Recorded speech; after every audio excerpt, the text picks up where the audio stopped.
Bonsoir. Bienvenue à la Maison du développement durable. Ça fait plaisir de vous voir et des visages connus. Josée Duplessis, je suis la directrice de la maison.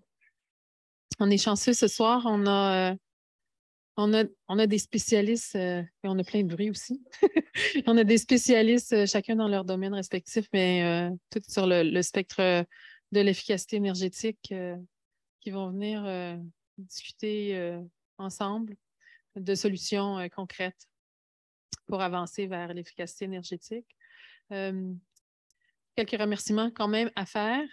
Toute l'équipe de la Maison de développement durable qui organise ce genre d'activité pour mettre ensemble, créer de la synergie entre des intervenants de différents milieux de la société civile pour qu'ensemble, on puisse, quand on se met ensemble avec les The Unusual Suspects, on réussit à faire des choses plus que quand on reste chacun chez nous, en dehors de nos organisations. Donc, merci beaucoup à Marie-Ève qui va venir faire le mot de clôture, Maude qui est là, Mejdia. Merci beaucoup de faire ce travail au quotidien. Notre commanditaire officiel de la programmation Hydro-Québec, dont la maison est juste derrière, la maison mère est juste derrière, et le parc ici, qui a beaucoup, dont la flore a beaucoup grandi, c'est le parc, c'est un parc privé qui appartient à Hydro-Québec. Alors, on est fiers partenaires là, avec Hydro-Québec de ce carrefour de synergie de cette programmation. Merci beaucoup. C'est André Auteux, le seul et unique de la Maison du 21e siècle qui va venir vous présenter chaque personne qui va prendre la parole ici. Alors, je vous souhaite une bonne soirée. On commence rapidement, puis les gens pourront se joindre parce qu'on est aussi en même temps, simultanément, en ligne sur Facebook, sur LinkedIn et sur, j'ai oublié, Instagram, bientôt TikTok. Alors, merci. Au revoir. Merci beaucoup, Josée. Vous m'entendez bien? Merci à tout le monde d'être ici ce soir. Bien heureux. On a organisé ça environ sur un dizaine avant les élections. Merci à Daniel Perrault en premier, le deuxième, numéro 2. C'était son idée de faire ça avant les élections. J'ai dit que je n'avais pas le temps, mais on est là. Je ne pense pas qu'on va changer l'issue du vote, mais c'est un sujet vraiment important dont il faut discuter. J'organise même un colloque là-dessus au Stade olympique les 20-21 avril prochain. On s'en parlera. Mais donc, d'abord, merci beaucoup, Josée. Merci, Marie-Ève, toute l'équipe de nous accueillir ce soir. On va avoir donc chaque conférencier, on va présenter et on a jusqu'à 18h30. À ce moment-là, il va y avoir des bouchées de service si vous voulez rester parler à bâton rompu jusqu'au autour de 19h. Si on déporte de quelques minutes, ce n'est pas trop grave, je crois. Si jamais vous voulez des breuvages, par contre, vous pourriez vous les obtenir au restaurant. Et les bouchées vont être payées par M. Perrault d'Énergie 3R. Donc, sur ce, je ne parlerai pas longtemps parce qu'on a une animatrice hors pair que je vous présente dans un instant. Mais ce que je veux vous faire réaliser, c'est que je vous pose une question. Est-ce que vous saviez que l'efficacité énergétique créait jusqu'à 4 fois plus d'emplois par million de dollars investis que la construction d'un grand barrage? Ah, bien, ça tombe bien, justement. Les grands barrages sont à l'ordre du jour à nouveau. Donc, ça ne va pas régler tous les problèmes de la planète, l'efficacité énergétique, mais c'est vraiment quelque chose qui a été négligé, malheureusement. À Hydro-Québec, tout le monde travaille là-dessus, mais Emmanuel Cosgrove a sorti les chiffres là-dessus. Il y a encore un potentiel énorme. Le problème, politiquement, un expert américain m'a déjà expliqué que quand tu isoles ton grenier ou ton sous-sol fauteux, il n'y a pas de politicien qui vient couper un ruban rouge. Ben non. Mais quand on ouvre les vannes sur un grand barrage, ben là, ça fait les manchettes. C'est un peu caricatural, mais c'est vraiment important d'en tenir compte. Et j'ai des petites notes, évidemment, pour ne pas oublier. Mais juste pour vous dire qu'on va parler, entre autres, de Réno Climat. On a reçu, ma conjointe et moi, 3 500 $ de subvention Québec-Canada dernièrement parce qu'on a rajouté l'isolation à notre sol. On en avait déjà, on a bonifié. On a rajouté une nouvelle thermopompe pour le sous-sol et le rez-de-chaussée. J'en avais déjà une murale à l'étage. Donc, c'était 13 000 $, je pense, que ça a coûté, oui, moins 3 500 $. Alors, on ne l'a pas fait pour récupérer, bien qu'on va sauver 200 $ par hiver. Pourquoi? Parce que j'avais déjà une maison très performante construite en 1998, mais que j'ai améliorée. Pourquoi? Bien, pour notre confort, Daniel Perrault me disait, c'est pour ça que les gens appellent la ligne ou s'inscrivent sur le site Réno Climat pour leur confort avant tout. Puis, ben, si en plus on crée de l'emploi vert, on sauve la planète puis on économise des sous, très bonne affaire. Mais il faut avoir la bonne information, évidemment, pour ça. Mais c'est quand même intéressant aussi, le rapport Réno Climat m'a dit que ma maison, la facture de chauffage est juste de 36 %. Alors, beaucoup de gens, c'est 52, 60 % de la facture, c'est le poste chauffage. Alors, ce qu'il faut comprendre, c'est que plus ta maison est efficace, moins les travaux, les nouveaux travaux vont être rentables. Donc, à nouveau, ce n'est pas la rentabilité, c'est vraiment tous les autres bénéfices. Et pour cette raison-là, justement, je voulais vous parler de négawatts de production. J'en parlais à M. Aucoin tantôt. Autrefois, il y avait une négawatt de production à Métabetchouan, juste pour terminer, au lac Saint-Jean, où ils ont carrément sauvé la rivière à Chouap-Mouchouam, où Hydro voulait mettre un grand barrage au début des années 90 ou à la fin des années 90. Je ne me souviens pas, mais il y avait 12 000 personnes qui avaient signé une pétition. Ça, c'est vraiment des citoyens qui s'impliquent. Et pour prouver à Hydro qu'ils n'avaient pas besoin du grand barrage, ils ont lancé ce programme-là d'économie d'énergie qu'on appelait à l'époque, à base communautaire, où ce n'était pas des techniciens en bâtiment, c'était des gens formés en sciences humaines qui allaient cogner aux portes. Souvent, c'était des gens du quartier. Donc, le citoyen qui recevait ces gens-là était beaucoup plus ouvert. Et là, on leur demandait, toi, c'est quoi ta motivation? C'est-tu d'économiser sur ta facture d'énergie? Ou c'est de créer de l'emploi local, l'emploi vert, sauver la rivière, etc. Puis, ils visitaient les gens 3 fois pour être certains qu'ils avaient bien compris, qu'ils appliquaient les mesures. Et 2 ans plus tard, 95 % des nouveaux comportements écolos étaient encore en place. C'est vraiment extraordinaire, comme l'abaissement du thermostat, par exemple. Alors, je lance le défi au gouvernement parce que M. Perrault livre 42 % des évaluations Réno-Climat au Québec. Et c'est une occasion en or quand on rentre dans les maisons, comme avec ILO chez Hydro-Québec. Quand on a un client qui est intéressé à l'efficacité énergétique, il faut lui donner le maximum d'informations. Négawatt donnait même de l'information sur l'économie d'eau à la maison et l'économie d'essence, même gonfler les pneus, pas laisser tourner le moteur et tout ça. Donc, j'espère que les gouvernements Hydro-Québec vont vraiment aller presser le citron pour aller maximiser toutes ces occasions-là. Bon, j'en ai assez dit, je vais arrêter là. Ce n'est pas mon intérêt d'être ici, c'est le vôtre. Je veux présenter Diane Bastien, qui est une chroniqueuse de la Maison du 21e siècle, qui est docteur en bâtiment. On est vraiment chanceux de l'avoir avec nous ce soir. Elle nous arrive tout fraîchement du Danemark, où elle enseigne depuis quelques années. Elle revient au Québec. C'est une diplômée de Concordia, docteur en bâtiment, en génie du bâtiment, spécialisée en intégration du solaire au bâtiment. Donc, forcément, une experte en efficacité énergétique également.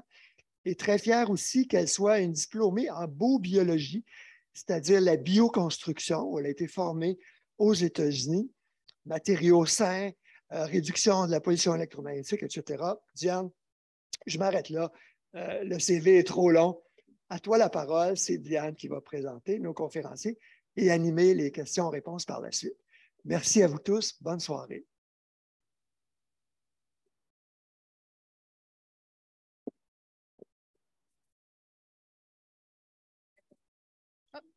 OK.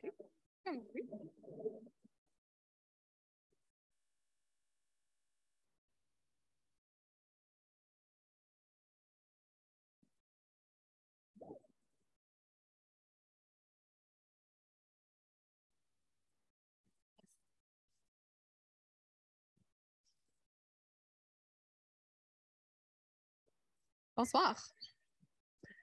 Merci André de m'avoir invité à venir ici ce soir. Ça me fait vraiment plaisir. Je bouge beaucoup avec mes mains. Je vais essayer de ne pas trop promener le micro. Je suis vraiment contente d'être ici ce soir. En acceptant l'invitation d'André pour venir discuter d'efficacité énergétique, je me suis rappelé qu'en 2013, j'avais déposé un mémoire pour la Commission sur les enjeux énergétiques du Québec, qui était présidée par Normand Mousseau et Roger Lanoux. À l'époque, pour cette commission, il y avait plus de 460 mémoires qui avaient été déposées, regroupant 3600 propositions différentes. J'étais à l'époque étudiante au doctorat en génie du bâtiment. Puis, je venais juste de publier un rapport pour Greenpeace sur le potentiel des énergies solaires au Québec.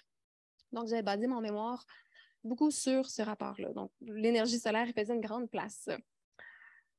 Il y a 9 ans, parmi les recommandations que j'y avais faites à l'époque, on y trouvait de favoriser l'économie d'énergie par la réisolation des bâtiments existants. Comme dit André, ce n'est pas le sujet le plus sexy de l'isolant, tu ne mets pas un petit ruban rouge pour ça, mais néanmoins, il y a un potentiel tellement grand qui, jusqu'à maintenant, est encore largement inexploité. Donc, de favoriser la réisolation des bâtiments au lieu de la construction de nouveaux barrages. Puis si on se replace à l'époque, en 2013, on était en plein dans le plan Nord de Jean Charest avec la construction de nouveaux barrages dans le Nord, qui avait des impacts certains sur la faune et aussi une économie qui laissait à désirer. C'était aussi le boom des gaz de schiste. Donc, à l'époque, on avait encore accès à de l'électricité produite à 4 sous le kilowattheure. Donc, c'était pratiquement impossible d'être concurrentiel en hydroélectricité. J'avais aussi recommandé une transition énergétique par rapport à l'électrification des transports. À l'époque, en 2013, on avait seulement des Prius non branchables. Si on regarde maintenant autour de nous, il y a quand même un bon bout de chemin qui a été parcouru depuis. J'avais aussi recommandé d'avoir un programme Nouveau Climat qui a plus de mordant. Le programme Nouveau Climat est basé sur un objectif d'une réduction de la demande de chauffage d'environ 20 % par rapport à ce qui est demandé par le Code. Donc, pour moi, 20 % je trouve que ce n'est pas assez ambitieux. Il est facile et même avantageux pour les gens de viser davantage d'économie d'énergie. Donc, d'aller plus loin à ce niveau-là. J'avais également suggéré une évaluation énergétique des maisons au moment de leur vente, qui est une mesure qui avait déjà été implémentée en Europe, par exemple au Danemark, qui était le premier pays à l'implémenter, en France également. La Commission, elle, après avoir lu tous ces messages-là, puis tous les mémoires et analysé toutes les propositions, avait conclu que le principal défi énergétique au Québec, c'était plus d'assurer la sécurité des approvisionnements. Donc, c'était plus la construction de nouveaux barrages, mais c'était plutôt de réduire la consommation d'hydrocarbures et aussi d'utiliser les formes d'énergie d'une manière plus optimale. Dans les principales recommandations de la Commission, on y retrouvait de réduire de 20 % les produits pétroliers d'ici 2025, en passant, entre autres, par l'élimination du mazout pour le chauffage des bâtiments.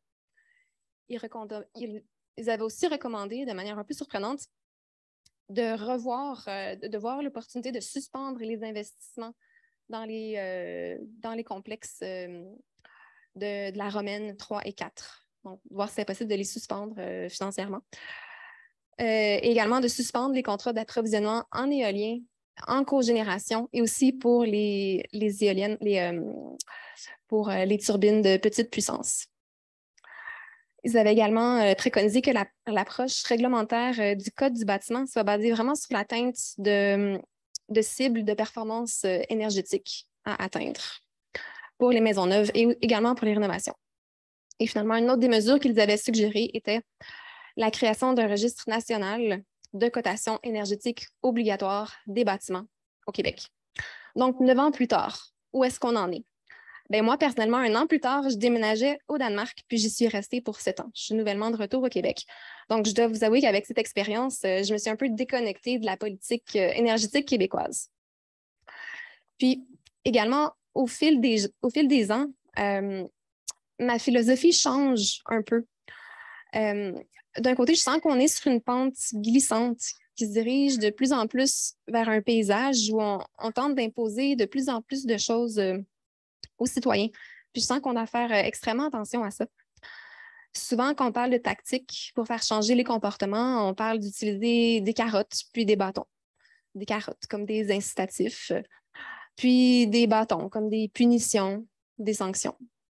Puis je sens que de plus en plus, on utilise de plus en plus de bâtons. Puis ça commence à me rendre un peu inconfortable. Ça m'inquiète. En fait, moi, au lieu des bâtons, j'ai tendance à préconiser l'éducation et ensuite laisser les gens faire un choix libre et éclairé. Mais qu'on ait vraiment l'occasion de faire l'éducation, qu'on ait une plateforme pour mentionner tous les avantages qui peuvent découler de certaines mesures, de certains changements de comportement. Souvent, l'objectif peut être louable, mais il faut se rappeler que, comme dit le dicton, l'enfer est pavé de bonnes intentions. Au Danemark, le code est très strict, le code du bâtiment, en termes d'efficacité énergétique pour les constructions neuves, de sorte que le coût des maisons neuves est très élevé, à un point tel que l'accession à la propriété devient pratiquement impossible pour plusieurs. Donc, l'efficacité énergétique, oui, mais pas si on doit coucher dehors parce qu'on n'arrive plus à se payer un toit. De notre côté, maintenant, tout dans les dernières semaines, dans les derniers mois qu'on est en train de vivre, quand je vois là, certaines politiques énergétiques en Europe qui se mettent en place, où on force certains restaurateurs, certains vendeurs, on leur impose de ne pas chauffer à plus de 19 degrés Celsius ou de ne pas climatiser sous 27 degrés Celsius, ça m'inquiète. Je pense aux personnes âgées qui sortent souvent, qui utilisent ces espaces-là. Puis c'est clair que certaines personnes, que ces mesures-là, ça va les freiner puis qui vont cesser d'occuper ces espaces-là qui pourraient contribuer à les garder en isolement. Ça, je trouve ça vraiment dangereux parce qu'on sait maintenant que parmi les facteurs qui contribuent à la longévité, c'est pas de manger bio, c'est pas de faire de l'exercice 3 fois par semaine, au moins 20 minutes, c'est pas de ne pas fumer. Le facteur le plus déterminant pour la longévité, c'est d'avoir un cercle social significatif. Donc, il ne faut vraiment pas négliger l'isolement quand on parle de toutes les politiques énergétiques. Donc, priver nos aînés de contact social, ça peut carrément en amener certains vers la mort. Donc, avant de laisser la parole à nos conférenciers, je voulais juste prendre un petit pas en arrière puis essayer de dresser un portrait un peu plus global de où on en était il y a 10 ans, où on est maintenant, quels sont les challenges actuels qu'on est en train de vivre. Donc voilà, sans plus tarder, je vous présente nos conférenciers. J'ai très hâte d'entendre leur opinion et ce qu'ils ont à nous dire sur leur propre vision, leur propre point de vue de l'avenir de l'efficacité énergétique au Québec. Donc, nous allons commencer par Frédéric Aucoin, qui a un bac et une maîtrise en économie. Il travaille chez Hydro-Québec depuis 15 ans. Il est maintenant chef développement des marchés et expertise énergétique chez Hydro-Québec. Frédéric est responsable de définir la stratégie et la priorisation des interventions en efficacité énergétique. Donc, Frédéric va commencer. Par la suite, nous aurons les autres conférenciers. Et ensuite, nous allons poser des questions à Frédéric. On va le cuisiner un petit peu. Avant que tu commences, je complète la présentation, puis on va aller par la suite. Ensuite, nous aurons Daniel Perrault, qui est un ingénieur qui gère depuis plus de 35 ans des projets d'efficacité énergétique dans le secteur des mines, pâte et papier et dans les bâtiments commerciaux et résidentiels. Son entreprise, Énergie 3R, livre des programmes d'efficacité énergétique, notamment Réno Climat et Novo Climat au Québec, ainsi que Maison Plus Verte et le prêt sans intérêt de la CHL au fédéral. Ensuite, nous aurons Emmanuel Cosgrove, qui est diplômé en études environnementales et développement international et qui possède une décennie d'expérience pratique en rénovation et construction. Emmanuel est le cofondateur, directeur général et porte-parole d'Écohabitation, un organisme à but non lucratif qui facilite l'émergence d'habitations écologiques et saines. Ensuite, nous allons avoir Pierre-Olivier Pinault, qui est professeur au département des sciences de la décision au HEC, où il est titulaire d'une chaire de recherche du secteur de la gestion de l'énergie. Il est un expert en politique énergétique et environnementale. On peut souvent lire son opinion dans différents médias, notamment sur l'impact environnemental des échanges d'électricité, les prix et les politiques énergétiques. Pierre-Olivier est aussi diplômé en philosophie et impliqué en éthique environnementale et animale.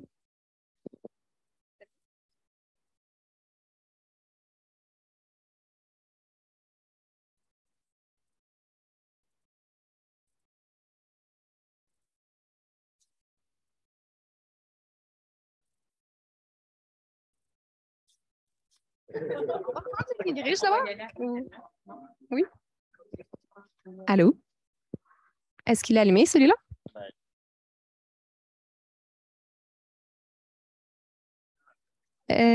Allô? Est-ce qu'il marche? Oh, marche-t-il un peu, hein?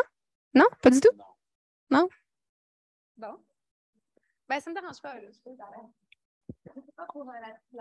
Oui, c'est plus pour à la maison qu'on va vouloir le faire, donc on va trouver une solution. Parfait. Entre-temps, on va trouver une solution. Je vous remercie de votre patience. Donc, nous en étions à Jean-Pierre Finet, qui a une formation en sciences politiques et analyste en régulation économique de l'énergie au regroupement des organismes environnementaux en énergie. Il est un expert en politique énergétique et efficacité énergétique. Jean-Pierre est impliqué dans les consultations et audiences, notamment de la Régie d'énergie. Et auparavant, il a travaillé pour Hydro-Québec, Power Smart et Gaz Métro. Donc voilà, sans plus tarder, je tends le micro à Frédéric. Bonjour tout le monde. Je vais juste m'assurer du temps là, pour respecter mes autres collègues. Premièrement, bien parmi vous.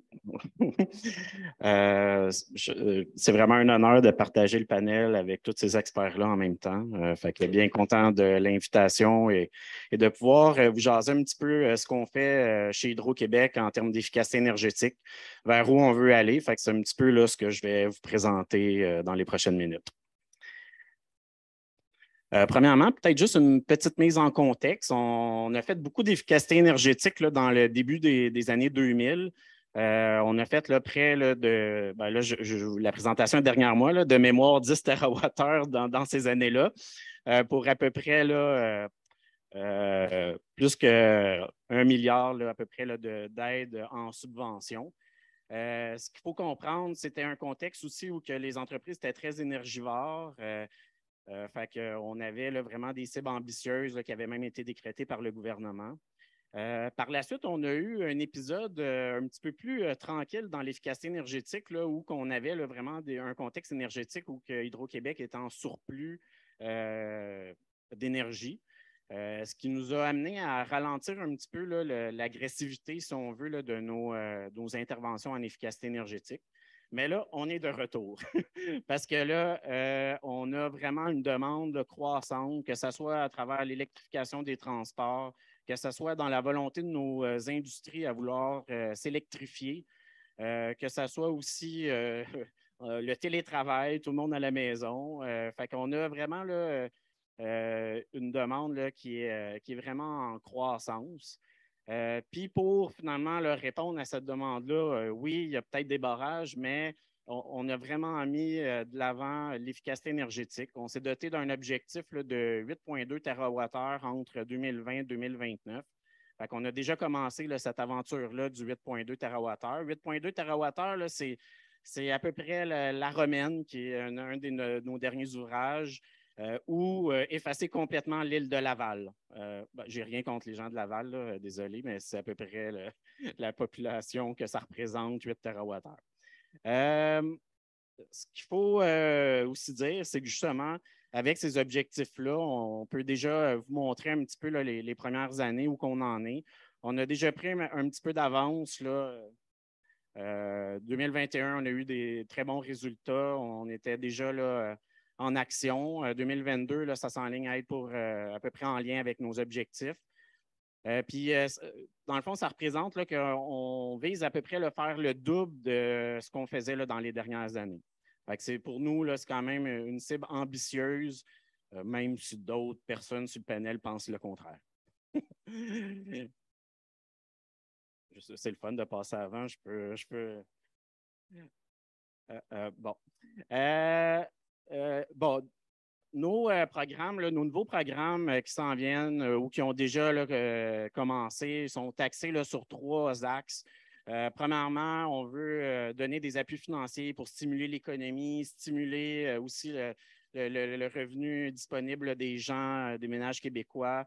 Fait que c'est vraiment une catégorie d'offres où on veut être de plus en plus présent pour faire du sens là, pour la société. Deuxième axe, c'est plus en lien avec la gestion de l'énergie. Ça veut dire de comprendre son énergie, d'avoir des outils pour y arriver, que ce soit au niveau résidentiel, que ce soit au niveau affaires, Fait que c'est vraiment d'aller chercher le comportemental des gens à travers finalement de l'information et des actions concrètes pour les gens. Puis finalement, tantôt, on en parlait, l'éducation, la formation, d'être présent dans tout type de clients. Fait que c'est vraiment important pour nous. Fait qu'on va jaser un petit peu de ce qu'on offre actuellement. Je ne passerai pas en revue l'ensemble de tous les programmes, mais ça, c'est le secteur résidentiel. Il y a deux gros programmes porteurs.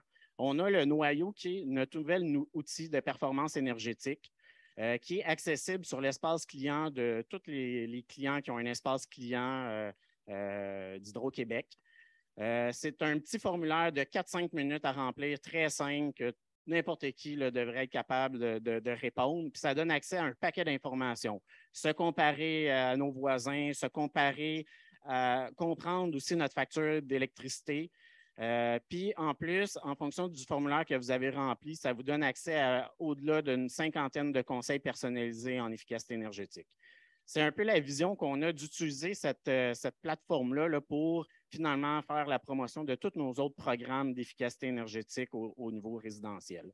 Un qui est vraiment aussi porteur par les temps qui courent, c'est toutes les thermopompes. On a un programme de thermopompes chez Hydro-Québec, vraiment simple à remplir avec un formulaire en ligne, puis qu'il n'y a presque pas de délai de traitement comparativement à peut-être d'autres organismes que je n'aimerais pas.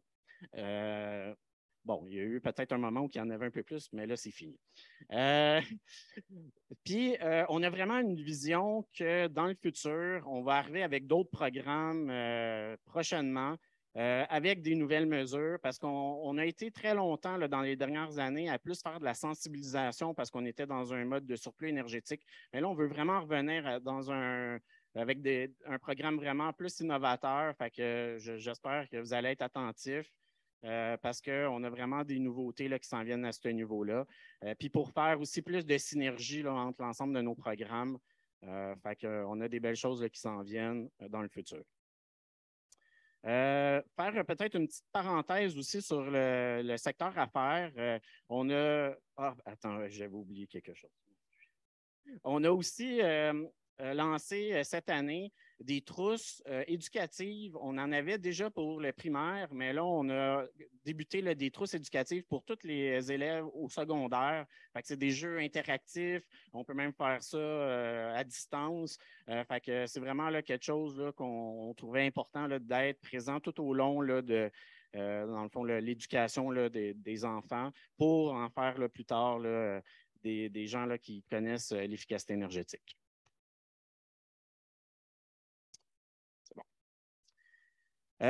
Petite parenthèse au niveau affaires, on a Solutions efficaces qui est le gros programme le plus populaire. On a fait une grosse mise à jour en avril dernier. On a ajouté un volet pour les petits commerces. C'est un créneau qui était vraiment plus difficile à pénétrer au niveau de l'efficacité énergétique. Fait que le dépanneur du coin, le salon de coiffure, le garage. Fait qu'on est vraiment venu bonifier les appuis financiers de façon vraiment importante. On parle plus ici d'achat d'équipements efficaces, que ce soit au niveau de l'éclairage, des thermopompes, entraînement à fréquence variable. On est vraiment dans l'achat d'équipements efficaces. Puis on a aussi un volet pour rémunérer toutes les analyses d'efficacité énergétique dans le secteur affaires, qui est aussi un nouveau volet de solutions efficaces. Puis on a vraiment un projet qui est en projet pilote vraiment, présentement, qu'on pense qui va être vraiment porteur pour notre société. C'est vraiment d'arriver avec un offre en gestion d'énergie pour les PME.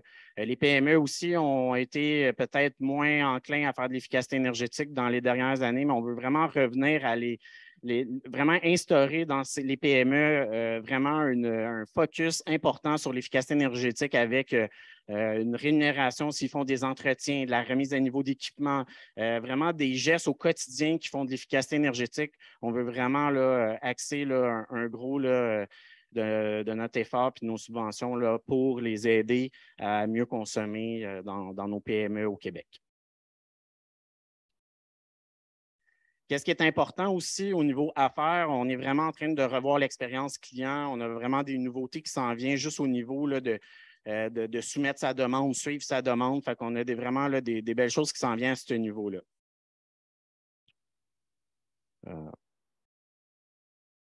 Finalement, on est aussi en train d'être très actif au niveau de la gestion en puissance.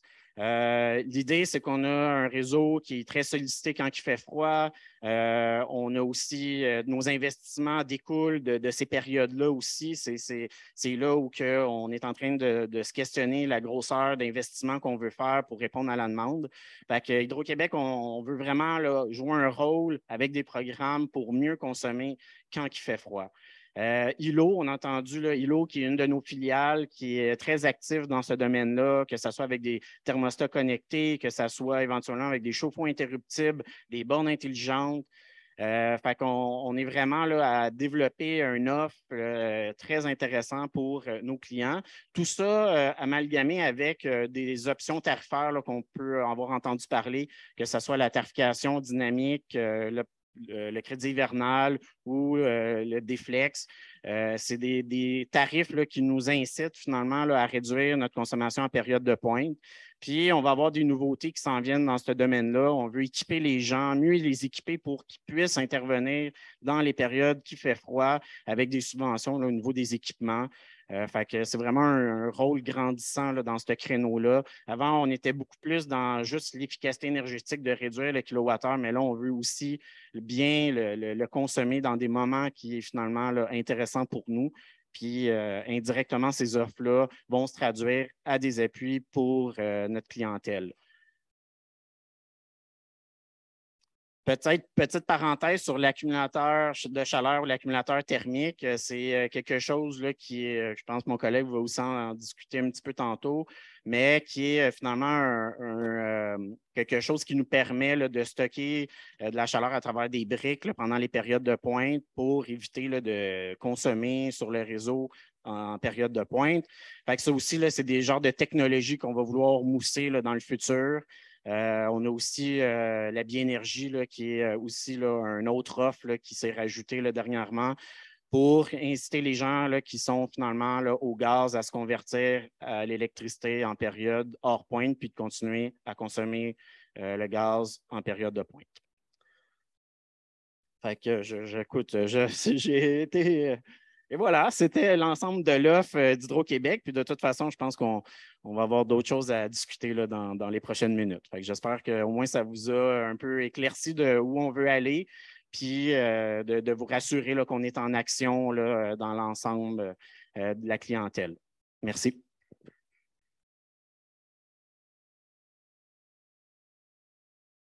Bien, merci beaucoup pour cette information-là. Franchement, je suis content que je sois sur une chaise parce que j'aurais tombé à terre. Ça fait longtemps qu'on veut entendre ces choses-là dans le domaine. Moi, ça fait depuis 2004 à peu près que j'ai décidé de m'occuper de l'économie d'énergie.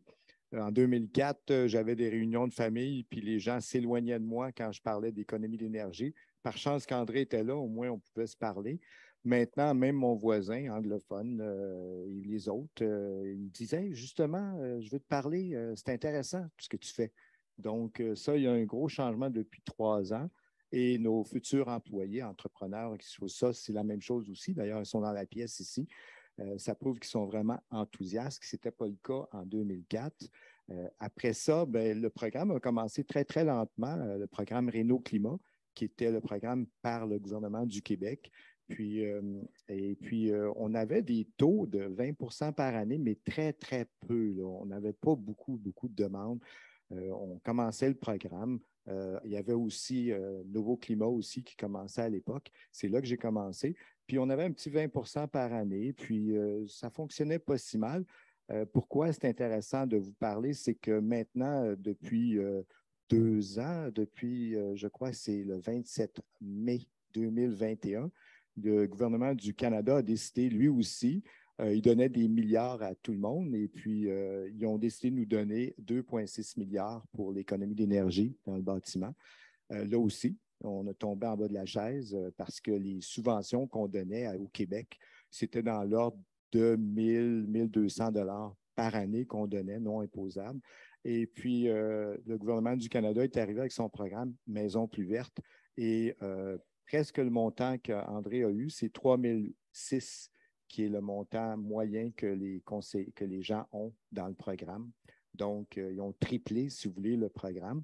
Ils ont dit que la raison, c'est parce que c'est pan-canadien, le programme. Et puis, dans l'Ouest, il fonctionne au gaz naturel, puis il fallait qu'ils changent l'ampérage de la maison de 100 ampères à 200 ampères. Donc, ça leur coûtait cher. C'est pour ça qu'ils donnent 5 000 de subvention pour les thermopompes. Oui, je vais répéter parce que vous avez bien compris, 5 000 de subvention de thermopompe, c'est ce qu'on se demandait au juste là-dessus. Par contre, comme monsieur disait, le temps d'attente pour faire l'évaluation, c'est pas si mal, mais le temps pour s'occuper de la paperasse, André peut le confirmer aussi, c'est à peu près l'équivalent d'un accouchement. C'est 9 mois. OK? Donc, si on revise un accouchement, c'est gratuit. La conception est gratuite et on a vraiment un beau bébé après 9 mois. Bien, c'est ça le programme, mais il faut attendre. C'est un problème majeur d'attendre. Bien entendu, les gouvernements, quand ils présentent quelque chose, au début, ce n'était pas si facile que ça. Maintenant, c'est assez simple de comprendre les subventions, mais on n'est plus à l'époque, si vous voulez, que c'était un petit fascicule qu'on vous donne et que vous lisez le fascicule. C'est terminé ce temps-là. Maintenant, c'est un site Internet et tout est sur le site Internet. Donc, pour les programmes ainsi que pour Hydro-Québec, c'est le site Internet renoclimat.ca. D'accord? Donc, non, renoclimat.ca, ça fonctionne aussi. Vous allez là-dessus et il y a une section qui s'appelle Foire aux questions. Et je vous recommande maintenant, dans toutes les places que vous allez avec les gouvernements, de regarder Foire aux questions. La Foire aux questions de renoclimat.ca, vous allez avoir toute l'information sur le programme Réno-Climat, mais au Québec, on ne fait jamais les choses pareilles. Réno-Climat s'occupe aussi du programme fédéral, d'accord? Donc, sur le site renoclimat.ca, dans la section Foire aux questions, vous avez aussi l'information de, si vous voulez, Maison plus verte, qui est le programme du gouvernement du Canada, d'accord? Et sur ce site-là aussi, il y a aussi de l'information sur Hydro-Québec, le programme des thermopompes qu'Hydro-Québec fait, et aussi le programme, voyez-vous, de chauffer vert, qui est le programme pour enlever le gaz, le pétrole, si vous voulez, qui donne des subventions dans l'ordre de 1200. Je fais exprès pour ne pas dire les chiffres exacts parce que ça change. Fait qu'il faut vraiment tout le temps regarder les sites pour ça. Donc, les programmes, nous autres, la façon qu'on doit regarder ça maintenant, c'est les sites web. Quelqu'un vous dit quelque chose verbal, ça ne vaut rien. Il faut aller voir sur le site web. Sur le site web renoclimat.ca, vous avez toute l'information. En ce moment, le programme qu'il y avait ici au Québec, qui était Réno-Climat, d'accord, avec nos petites subventions de 1200 de moyenne, sont vraiment déclassés par le programme du gouvernement du Canada qui donne 3006 de subventions en moyenne. Donc, il faut vraiment s'attarder au programme de subvention du gouvernement du Canada qui est plus généreux, d'accord? Est-ce que c'est bien de donner une carotte comme ça? Je ne le sais pas. Je trouve que c'est peut-être un peu trop. On donne trop d'argent pour ça, mais semble-t-il que les études ont montré que c'est rentable de le faire. D'accord? On a une belle progression dans le programme. On a environ une progression de 40 par année, mais on est parti très bas, d'accord, au Québec, au point de vue économie d'énergie. On s'en vient pas si mal en ce moment. On s'en vient qu'après une année, donc dans une année d'ici, on va dépasser comparativement au nombre de conseillers énergétiques la SAQ. Donc, la Société des alcools du Québec a plus que 400 succursales. Nous autres, l'année prochaine, on va avoir à peu près 400 aussi conseillers énergétiques. On est très peu, d'accord? Donc, on peut faire des choses, mais on pourrait dire que c'est un programme qui est, si vous voulez, en augmentation, mais on doit vraiment le travailler comme il faut par nos clients, d'accord? Les clients, bien, c'est sûr que nous autres, ce qu'on aimerait beaucoup, ça serait qu'au Québec, on ait un espace client assez central. Et l'espace client assez central, comme je parlais à monsieur d'Hydro-Québec, c'est là que je le voyais, moi. J'aimerais ça qu'on fasse ensemble des projets pilotes pour qu'on puisse déjà aller sur une place, c'est l'espace client. Donc, en ce moment, ce que vous remarquez, je vous explique deux choses. C'est que malheureusement, les papiers, c'est terminé. Il faut regarder sur les sites web. Il faut avoir une place pour aller chercher l'information générale. Et cette information générale, oui, c'est assez. Oui. Oui, ah bon, il est mieux cela. Merci. Donc, on parlait d'informations générales, OK, sur les programmes. C'est vraiment sur le site de Réno Climat. Puis, il faut avoir une place maintenant commune. Puis, je pense que l'espace commun qui serait le plus intéressant, c'est l'espace client, parce que Réno Climat, après toutes ces années-là, si je demande dans la salle ici, il y a combien de personnes qui connaissent Réno Climat? Je ne sais pas si vous pouvez lever votre main. Wow, c'est bon. La moyenne, il y en a qui sont conseillers énergétiques, il y en a qui sont journalistes, il y en a qui ont un doctorat et tout. La moyenne des gens, c'est 1% des gens qui nous connaissent. Et si je vous demande la question, qui connaît Hydro-Québec? Vous n'avez pas besoin de lever votre main. Je suis convaincu que tout le monde est là-dessus. Donc, moi, le message que je veux dire finalement, c'est que faudrait, c'est ça le but d'aujourd'hui, c'est qu'on se parle ensemble puis qu'on mette de l'information commune pour pousser comme il faut les évaluations énergétiques au Québec. D'accord? Je ne veux pas que ça soit trop long, je veux écouter plus que parler. D'accord? Ceux qui veulent avoir plus d'informations sur les subventions, appelez-moi pas maintenant. C'est plus appeler. C'est de regarder le site. D'accord? Regardez. Prenez un 15 minutes. En vérité, c'est 30 minutes, mais on exagère tout le temps un peu. Prenez un 15 minutes. Regardez ça comme il faut. D'accord? Puis après ça, posez-moi des bonnes questions. J'adore ça. Mais pas des questions, je veux savoir comment ça marche. Tout est écrit là-dessus maintenant, d'accord? Et les gouvernements, ils poussent tout le temps au début de saison, mais là, on dirait que c'est 2 fois par année qu'il y a des améliorations. Donc, de regarder ce site-là comme il faut, Réno Climat, devrait vraiment vous donner des bons résultats. Parce que les deux programmes, ce qu'on a entendu, c'est qu'à partir du mois d'avril l'année prochaine, vont se fusionner ensemble et ça va être beaucoup plus simple de le comprendre. D'accord? En ce moment, c'est assez compliqué de le comprendre. On est content, ça nous donne l'ouvrage, peut-être un petit peu trop, mais ça s'en va dans une bonne direction. Donc, moi, je ne veux pas trop en parler. Je veux plus que le monde s'habitue à lire dans ce site-là. Puis, si vous avez des questions, vous pouvez me rejoindre. Moi, c'est la compagnie Énergie 3R. Le 3R, c'est pour réduire, réutiliser, recycler. Alors, c'est assez facile à se souvenir où est-ce que je suis. Oui, André, tu avais des questions? Pas de questions en tant que maître de cérémonie. Je vais en profiter des fois pour peut-être combler des informations importantes. Peut-être que ce n'est pas tout le monde qui le sait, que ces deux programmes-là, ensemble, Réno Climat et Maison Plus Verte, vous pouvez aller chercher jusqu'à 5 000 $ de subventions au total. Et ça peut être dans le temps. Vous pouvez les rappeler à chaque fois que vous faites des travaux. Étanchéité, isolation, portes et fenêtres, ventilateur récupérateur de chaleur, un bon 500 $, thermopompe et autres systèmes mécaniques. Et dans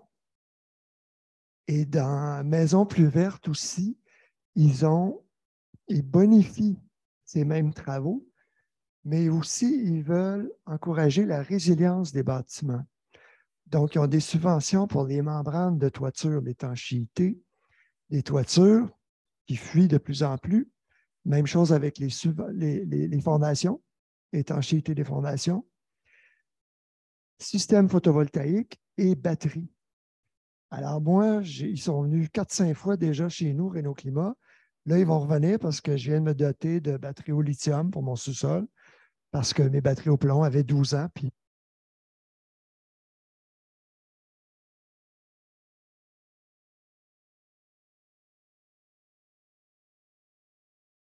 allô? Vous m'entendez? OK, oui.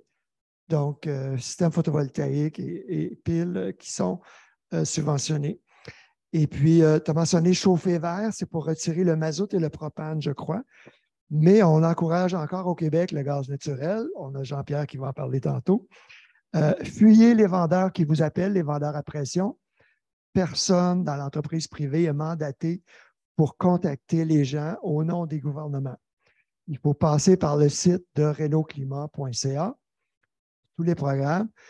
ou Énergie 3R, leur site. Eux, ils livrent les programmes, vous allez les trouver là. Et puis voilà, c'est à peu près ce que je voulais dire. Donc, je m'excuse d'avoir interrompu. Messieurs. Bonjour. Je vais vous prendre la manette. Oui, moi, je devais vous parler de programmes qui inspirent notre organisme Écohabitation. Comme vous savez, on fait de la sensibilisation, surtout. Je gagne ma vie en tentant d'éduquer les gens pour qu'ils passent à l'action. C'est tout ce qu'on fait. On est plus d'une vingtaine maintenant et ça fait plus de la moitié de ma vie que je radote les mêmes histoires, surtout en efficacité énergétique. Notre pyramide, là, je suis assez tanné d'en parler, des actions à faire en premier qui vont loin, qui coûtent peu cher et qu'on monte graduellement jusqu'aux grosses affaires fancy comme des thermopompes puis des panneaux solaires. Des choses très simples, savoir comment nos systèmes de chauffage et l'efficacité énergétique de notre maison fonctionnent, c'est les choses les moins chères à adopter, les thermostats, les petites niaiseries, les pommeaux de douche et tout ça. L'étanchéité, c'est toujours très gagnant, puis c'est subventionné de plusieurs côtés, comme vous voyez maintenant. C'est facile à faire. Les pellicules qu'on peut mettre sur nos fenêtres, les pellicules LOI qu'on applique sur des fenêtres existantes ou des films qu'on spraye même, peuvent se faire sans avoir à changer les fenêtres. En tout cas, toutes des affaires qui se payent en moins de 5 ans. On a fait une étude pour l'Institut Trottier pour calculer toutes les affaires qu'on peut faire dans nos maisons selon leur âge et leur consommation. Et c'est à peu près l'équivalent de la consommation de l'île de Montréal qu'on peut supprimer comme consommation énergétique en faisant les choses rentables en 5 ans sur nos maisons. Et c'est des choses qui sont vraiment pas chères à faire. Pourquoi est-ce qu'on ne les fait pas? Le pommeau de douche, là, rentable en 4 mois. Ça fait 20 ans que je vous en parle. Vous m'avez sûrement vu à je ne sais pas combien d'endroits parler de pommeau de douche. Et si je vous demande là, on joue à lever la main, qui a mis un pommeau de douche à 5,7 litres par minute dans les dernières années? Wow! Quand même, c'est un petit rappel. Il faut juste aller le faire. Il coûte peut-être 40$ en ce moment. Puis, on le change, on dévisse, on revisse, c'est fait. Puis, c'est de grandes économies d'énergie tout de suite en partant. Mais là, je ne voulais plus pas vous parler d'efficacité énergétique. Là. Vous savez que le droit de passage au programme, à part les thermopompes d'hydro, c'est le test des firmes comme Énergie 3R qui viennent faire l'infiltrométrie, inspectent la maison, on prend rendez-vous, tout ça. Comme Daniel dit, 9 mois plus tard, peut-être que ça va faire de quoi. On doit faire une deuxième visite. En tout cas, on trouve ça lourd chez Écohabitation. On veut que ça bouge, là. On a une crise climatique et on est tanné d'éduquer les gens. Ça ne marche pas, cette affaire-là. Les gens ne veulent pas savoir quoi faire ni comment faire. Ils veulent juste que ça soit fait. Ils sont comme efficacité énergétique, j'aime ça, j'en veux, donne-moi-en, mais hey, complique-moi pas la vie. Fait qu'on on a fait une petite révision des programmes d'ailleurs au Canada pour voir ce qui se passe. Toronto, en sensibilisation, outils d'éducation, c'est impressionnant. Ils visent des maisons net zéro. dans les 2 prochaines années en grande partie, là. La Ville de Toronto, ça niaise pas. C'est des programmes à peut-être adopter plus proche de chez nous. Ils ont tout un portail qui regroupe toutes les subventions. Peu importe le palier de gouvernement, des infos sur comment avoir une évaluation énergétique de sa maison et même aller chercher du financement pour ses travaux en efficacité énergétique via le Atmospheric Fund, qui est un financement pour des travaux d'efficacité, tout à une place, que ce soit pour des maisons ou des propriétaires de blocs appartements. C'est de l'habitation, c'est de l'habitation. La ville de Saint John, ils ont des centrales au charbon, là. Ça fait dur. Fait que ça presse qu'ils fassent de l'efficacité énergétique chez eux. C'est quand même assez novateur. Ils passent, je ne sais pas si c'est des drones ou des hélicoptères, mais ils prennent des images thermographiques de tout leur quartier. Ils ont un portail en ligne et on peut voir la perte thermique de notre maison sur leur carte interactive selon notre adresse civique. Puis, selon notre adresse civique, ils nous donnent un peu un portrait automatisé, là. Pas d'évaluation, pas d'attente de personne. C'est juste, bang, photo du ciel. C'est un peu l'aide technologique au service de l'efficacité énergétique. Et c'est Saint John Energy, et il explique le quoi faire. Mais encore mieux, c'est Efficiency Nova Scotia. Ils ont tout compris en Atlantique. Là, ils ont d'autres défis depuis Fiona, mais en tout cas, il explique un peu le processus de l'ensemble des programmes d'efficacité énergétique au Canada, qui est en 7 étapes. C'est de prendre rendez-vous au évaluateur énergétique, avoir une évaluation énergétique, essayer de comprendre ce que le rapport dit de faire, essayer de trouver un entrepreneur qui n'est pas en train de nous fourrer, qui va faire les travaux. Après ça, faut prendre un deuxième rendez-vous, attendre que l'évaluateur énergétique repasse. C'est des chemins de croix, là. C'est un calvaire. Tout ça, là, c'est incroyable. Et après ça, il faut attendre longtemps avant que le gouvernement, je ne sais pas, passe notre demande dans la machine et qu'on ait un chèque. De l'autre côté, en Nouvelle-Écosse, ils sont en train de regarder pour, avec du big data, là, faire un audit virtuel, parce qu'on a du data là, qui nous sort par les oreilles sur l'efficacité énergétique de nos maisons. On les connaît par cœur, toutes les typologies, et l'idée, c'est de rentrer notre adresse. Il y a même des Google Street View, là, même moi, avec une photo de votre maison, là, je peux vous dire exactement ce qui est efficace et qu'est-ce que vous devriez faire comme amélioration en efficacité énergétique. Avec des données d'Hydro, de Ressources naturelles Canada, d'un peu partout, avec une photo d'une maison. On sait ce que vous avez besoin de faire. Et les gens, en gros, ils ne veulent pas être éduqués. Ils ne veulent pas savoir comment faire. Ils veulent juste que ça soit fait, puis que les économies rentrent, puis que la planète, bien, tant mieux. C'est un peu, tu sais, je parle pour monsieur, madame, tout le monde. Mais en Nouvelle-Écosse, c'est ça, c'est un audit virtuel, ça part en soumission, ou avoir un mandataire de travaux d'efficacité énergétique qui vient faire les travaux, ils s'en vont, puis le système est déjà au courant qu'il y a des travaux d'effectuer et les chèques qui partent. En tout cas, si c'est plus que 3 clics, là, j'aimerais qu'on assiste à une Silicon Valleyination, c'est comme ça qu'on dit, de l'efficacité énergétique.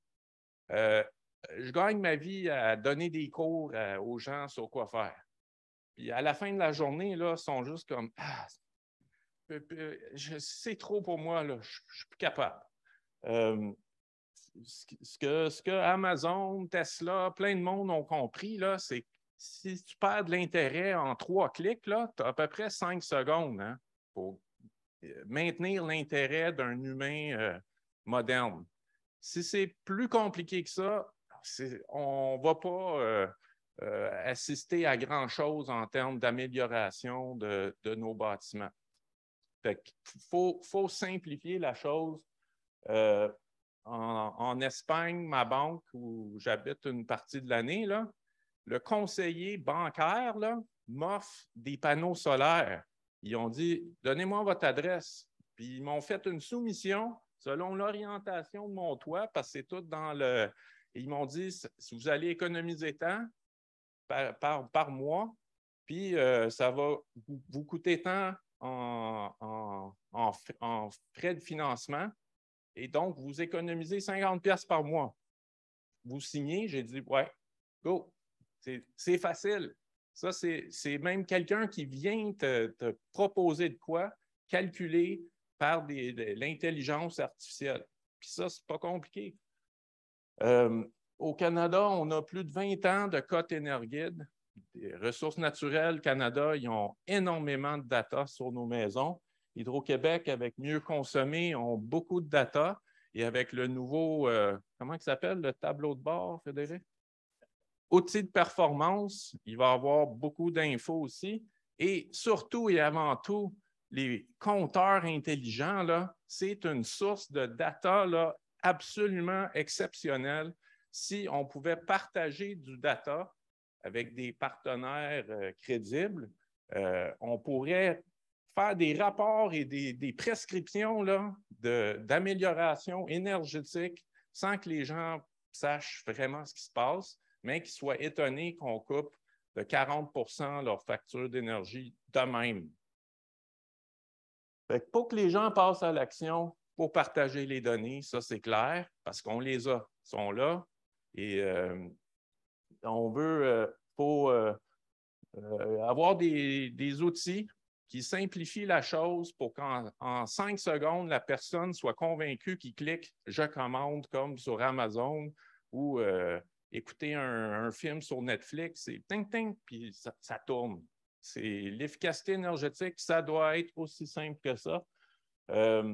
Et j'aimerais bien qu'il y ait éventuellement des compagnies comme Énergie 3R qui ont des licences de la régie de la RBQ pour pas juste dire, tiens, fais les travaux, je vais revenir quand vous allez avoir fait quelques travaux, qui effacent directement les choses faciles là, qui se rentabilisent en 5 ans, changer le pommeau de douche, mettre les pellicules sur les fenêtres, faire du scalfeutrant, du caulking pour l'étanchéité. Pourquoi est-ce qu'il faut qu'on attende de faire toutes les choses qui sont tellement simples? Puis finalement, pour les plus grands travaux, il faut offrir, comme ma banque pour les panneaux solaires, là, le financement pour vous montrer, OK, je vais te prêter 10 000 $, ça va te coûter tant par mois, puis vous allez économiser tant, donc vous êtes gagnant chaque mois. Fait que c'est ça. L'idée d'escouade d'efficacité énergétique, là, de ne pas attendre, juste dire, est-ce que vous voulez 1 000 $ de valeur de travaux d'efficacité énergétique dans votre maison? Cliquez ici. Bang! L'escouade débarque. Pring, pring, pring. Ils font tous les travaux. Puis je n'ai même pas besoin de vous éduquer sur comment dévisser et revisser un pommeau de douche.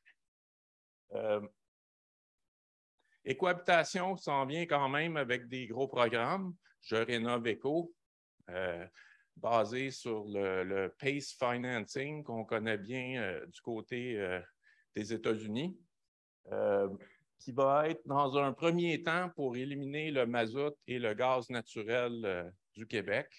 La décarbonation complète, et complète, là, pas de biénergie. Dans un volet 2, on va faire de l'efficacité énergétique par automatisation, probablement avec beaucoup d'intelligence artificielle. C'est en travaux. Faut que rendre ça 3 clics, 5 minutes. Merci, bonsoir, c'est commandé. Le truck s'en vient en 2 semaines, puis ça va être fait. Fait que voilà, c'est tout pour moi.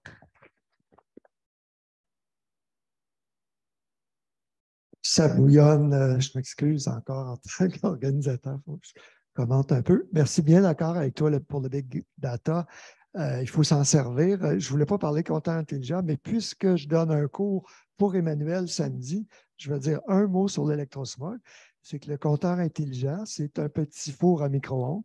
Tu ne le veux pas proche de ta tête de lit. Donc, il faudrait l'éteindre la nuit comme le Wi-Fi. C'est un autre sujet de discussion. Mais pour revenir sur le 9 mois, là, juste pour clarifier, pas décourager les gens. Renault Climat, là, tu t'inscris au téléphone ou par Internet et en dans 3 semaines, tu as un évaluateur chez vous pour la plupart des régions, chez moi, comme à Sainte-Adèle. C'est 3 mois plus tard que j'ai mon 5e rendez-vous qui s'en vient pour mes batteries. Et ça a pris 3 mois pour avoir le chèque provincial et 9 mois pour le chèque fédéral. Donc, il faut avoir les moyens de financer les travaux. Il ne faut pas dépendre de la subvention. Mais comme dit Daniel, l'an prochain, ça va être harmoniser les deux. On espère que les 2 chèques, ça va être un chèque peut-être en moins de 6 mois. Et la dernière chose, pour le logement social, c'est intéressant. Il y avait des groupes sans but lucratif qui allaient chez dans les ménages à faible revenu où justement ils posaient du calfeutrant, des pommes de douche, des choses comme ça. Mais il faut faire attention, il ne faut pas que les évaluateurs énergétiques aient des produits à vendre. Il y a un risque de conflit d'intérêts. Et c'est ce que j'aime d'Énergie-Toire. Ils sont totalement neutres, eux, ils ne vous vendent rien. Ils sont strictement à 100% mandataires pour livrer les programmes du gouvernement à l'efficacité énergétique. Donc, il y a le risque de conflit d'intérêts qu'il faut surveiller. Sur ce, professeur Pinault. Il y a trop de micros ici. Merci. Moi, je partage l'urgence d'agir d'Emmanuel. Je suis très frustré. Ça fait des années que je suis très frustré du manque d'action climatique. On parle beaucoup de transition énergétique, on en parle beaucoup, on fait à peu près rien ou pas grand-chose, rien en tout cas de ce qui est en mesure de ce qu'on devrait faire. Même j'étais content évidemment de voir tout ce qu'Hydro-Québec fait, puis je suis content qu'Hydro-Québec fasse des choses, mais je suis toujours frustré quand on parle, Hydro-Québec annonce du 8 TWh. Ça, c'est 8 TWh cumulés en économie d'énergie de 2000 à 2029. Mais on sait que Hydro-Québec a déposé à la régie, en fait on ne le sait pas parce que c'est caché, Hydro-Québec n'en parle jamais, mais Hydro-Québec doit déposer à la régie des potentiels technico-économiques d'efficacité énergétique qui indiquent qu'il y a 24 TWh d'économies annuelles récurrentes qui sont techniquement et économiquement réalisables sur un horizon de 5 ans. Donc là, au lieu de parler de 8 TWh, on a 24 TWh récurrents. Le 8 TWh, c'est quand on cumule les 300 000 gigawatts, les 300 gigawatts, 200 gigawatts et qu'on accumule tout ça au fil des ans. Et pourquoi est-ce qu'il faut garder ça en perspective? C'est parce qu'on est dans un monde où on doit atteindre la carboneutralité en 2050. On a peu de temps pour agir. On a des appels à construire pour 100 TWh de nouveaux barrages. On sait qu'on doit faire beaucoup d'énergie. Et ça, quand on dit qu'on doit consommer, qu'on va produire plus d'énergie parce qu'on va en consommer davantage, c'est parce qu'on n'est pas agressif dans nos programmes d'efficacité énergétique. Il n'y a pas de rupture dans le business as usual avec les petites améliorations qu'on fait à la marge sur l'amélioration énergétique. On peut faire beaucoup mieux et beaucoup plus et il faut le faire parce que c'est facile de dire il faut faire 100 TWh de plus dans la production d'électricité, mais on va vers un cul-de-sac parce qu'on aura une panoplie de problèmes pour développer ces 100 TWh. 100 TWh, c'est comme plus que 10 fois la romaine. Et donc, on sait ce qu'on a eu avec la romaine. Et le principal argument, quand la romaine a été construite, c'est de dire, le principal argument contre la romaine, quand la romaine a été construite, c'est de dire, vous ne faites pas vos devoirs, la société québécoise ne fait pas ses devoirs en efficacité énergétique. Et là, on est en train de ne pas faire nos devoirs, une fois de plus, en efficacité énergétique, malgré toutes les bonnes choses qui ont été mentionnées. Et ce sont des bonnes choses, mais il faut aller beaucoup plus loin. Ce qu'Emmanuel a dit, évidemment, il faut le faire, il faut faire ça, il faut digitaliser, il faut aller plus rapidement, il faut faut aller to the point.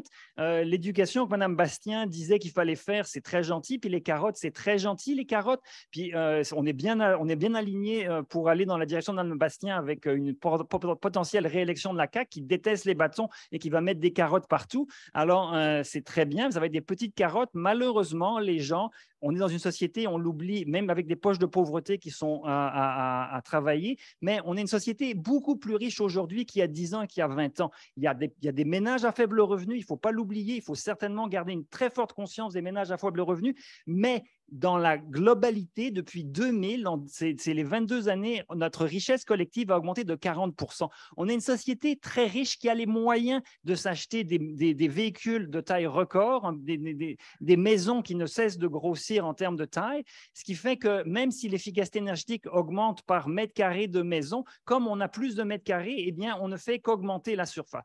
Ce qui m'arrive aux 3 points, si on veut être sérieux dans l'efficacité énergétique, et pas sérieux dans le sens actuel, mais dans le sens de la transition énergétique, il faut, oui, donner le premier point, beaucoup plus d'informations. C'est ce que Emmanuel a dit, et c'est ce que Mme Bastien a mentionné, là, les cotes énergétiques obligatoires aux bâtiments qui étaient mentionnés en 2013 et qu'on n'a toujours pas de façon obligatoire au Québec, qui sont obligatoires en Europe. C'est un scandale que ça ne soit pas obligatoire déjà pour donner au minimum d'informations à l'achat des maisons. Il faut une réglementation beaucoup plus sévère. J'ai aucune crainte que, comme au Danemark, les gens dorment dans la rue. D'ailleurs, je m'étonne qu'on parle de gens qui dorment dans la rue au Danemark, alors qu'on sait que les inégalités sociales sont beaucoup moindres au Danemark. Et même s'ils payent 30 cents du kilowattheure au Danemark et plus, ils ont des logements sociaux et ils ont des manières de gérer l'accès au logement. Donc, il faut des politiques de logement pour s'assurer que les gens aient accès au logement, mais il faut être beaucoup plus sévère sur la réglementation parce qu'on n'y passera pas, on n'y échappera pas. On ne peut pas laisser le marché à lui seul. Il faut réglementer pour s'assurer que les bonnes pratiques et les bonnes choses se mettent en place. Et oui, mettre des programmes pour accompagner les gens, mais s'assurer que ça soit fait. Et évidemment, avoir des politiques sociales, de logement social pour ne pas qu'il y ait des laissés pour compte. Mais il ne faut surtout pas utiliser les ménages à faible revenu comme rempart pour protéger les gens riches d'acheter une 3e voiture, d'acheter une Monster House, de mettre une piscine chauffée à l'électricité et de mettre des boîtes électriques de 200, 300, 400 ampères parce qu'on a tous le droit à l'électricité subventionnée comme on l'a au Québec. Parce que l'interfinancement existe encore au Québec. Les consommateurs résidentiels payent 10% environ moins cher que ce qui est le coût de revient, le coût de service, parce qu'on accepte d'avoir un interfinancement qui bénéficie essentiellement à ceux qui ont les moyens de consommer, ceux qui consomment le plus, c'est-à-dire les gens à revenus élevés. Et encore une fois, les gens au Québec, la richesse collective a augmenté, n'a pas cessé d'augmenter. Il y a des poches de pauvreté et je n'insisterai jamais assez sur le fait qu'il faut avoir des programmes spécifiques du logement social, des programmes bien ciblés pour s'assurer qu'il n'y ait pas de laissé pour compte. Mais des gens comme moi, je ne suis pas un laissé pour compte. J'ai heureusement pas besoin d'être subventionné et on me subventionne. Et donc pour arriver à mon dernier point, le prix. Nos prix au Québec, et personne, on refuse de l'admettre, ils sont trop bas, trop plats et inadéquats. Donc, je l'ai mentionné, au Québec, on paye beaucoup moins cher l'électricité que partout ailleurs sur la planète. On semble être fiers de ça. Hydro-Québec le dit régulièrement. Nous avons les prix les plus bas sur la planète ou en Amérique du Nord. Malheureusement, ça devrait être une source de honte collective plutôt que de fierté, parce que la fierté, c'est d'avoir une production à faible coût et de faire un bon usage de l'énergie. Or, au Québec, on ne fait pas un bon usage de l'énergie, on consomme beaucoup plus que ce qu'on pourrait consommer. Donc, ils sont trop bas, ils sont trop plats, parce que justement, en ayant des prix plats comme on ne gère pas la pointe, on ne gère pas de manière dynamique la charge comme on pourrait le faire. Et là, on a des programmes comme ILO qui essayent péniblement de rentrer chez les gens, mais les gens n'en ont rien à faire de rentrer de la technologie chez eux parce qu'il n'y a pas d'avantage important, parce qu'on n'a pas justement de tarification dynamique obligatoire. Oui, il y a la tarification dynamique que Hydro-Québec a mise sur place. Il y a un ami qui m'a raconté récemment qu'il avait une connaissance qui, pour pouvoir bénéficier de la tarification dynamique avec l'option de crédit hivernal, il augmentait sa consommation aux heures de pointe durant les heures normales de pointe hors critique pour pouvoir baisser sa consommation de façon complètement artificielle durant les heures critiques de pointe où il reçoit un bonus parce qu'il a augmenté sa consommation durant les autres heures. Alors, on a des tarifications sur lesquelles on peut faire du jeu, sur lesquelles on peut tricher, et c'est évidemment problématique parce que les gens qui connaissent la technologie peuvent le faire.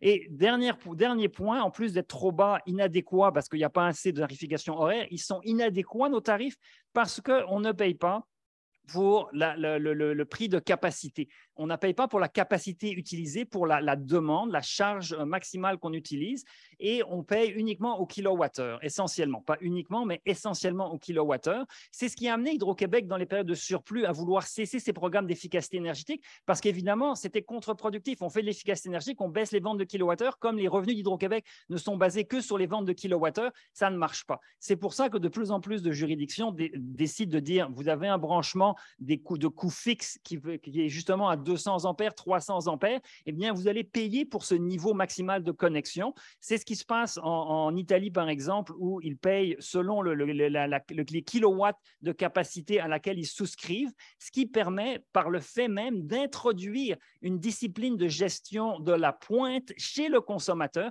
qui aura tous les intérêts à introduire lui-même ou à demander à l'escouade techno de Emmanuel de venir pour introduire les équipements pour gérer la pointe et amener les accumulateurs de chaleur dont Jean-Pierre va nous parler dans quelques minutes, pour le faire et pour l'amener à grande échelle. Et là, ce qu'on est dans une société où on se dit, on va éduquer, on va mettre des carottes, et ça fait 20 ans qu'on ne fait rien, que notre consommation ne diminue pas alors qu'on sait qu'elle devrait diminuer, qu'on a des objectifs, qu'on n'a pas des objectifs, mais qu'on a des prévisions de la croissance de la consommation qui nous amèneront à faire des romaines après romaines après romaines avec des parcs éoliens à côté, et il va en falloir en construire, mais il va falloir aussi qu'on dise sérieusement à la population québécoise qu'on a un problème de consommation, qu'il y a des modèles comme le Danemark, comme l'Allemagne, comme beaucoup de pays européens où ils consomment 2 fois moins d'énergie par habitant que nous, avec des niveaux de vie supérieurs, avec des indices d'inégalité qui sont meilleurs que les nôtres, ça veut dire avec moins d'inégalités sociales que les nôtres,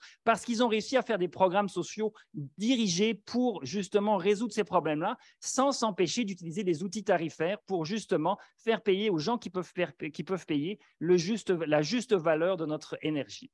Alors, je m'arrête ici et je laisse Jean-Pierre continuer.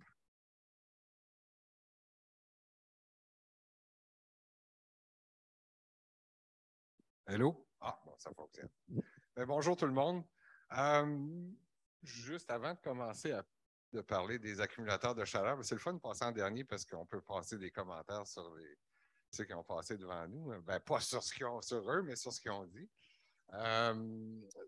Puis, juste vous dire un peu qui je suis aussi. Là, moi, je représente, je suis analyste pour 8 groupes environnementaux qui font partie du ROAE, le regroupement des organismes environnementaux en énergie. Ça inclut, entre autres, Nature Québec, Fondation Rivière, Écohabitation ici avec Emmanuel, et 5 autres groupes environnementaux, donc Canot-Kayak Québec, l'Association madeleinienne pour la sécurité énergétique et environnementale, Vigilance Hydrocarbures Québec, Coule pas chez nous, puis l'Association pour la surveillance du nucléaire. Enfin, j'en ai pas oublié. Donc, c'est ça. Puis, c'est le fun de voir Frédéric ici parce qu'on intervient nous, on intervient surtout à la Régie de l'énergie dans les causes d'énergie d'Hydro-Québec. Donc, on a des causes ensemble. C'est ça, où on fait partie des mêmes dossiers tarifaires, des mêmes dossiers à la Régie de l'énergie. Juste une petite chose aussi, quand je vous entendais parler de Réno-Climat, ce n'est pas le but de mon propos, mais il reste que ça m'a donné une idée de vous entendre. Je pense que ça serait intéressant s'il y avait un marché, une industrie qui se développait dans le résidentiel, un peu comme dans le secteur commercial, institutionnel, avec les ESCO, où on pourrait avoir des entreprises qui font des garanties de performance, où ils pourraient te garantir une hausse de ta cote Énergide, plutôt que de dire un coût de travaux.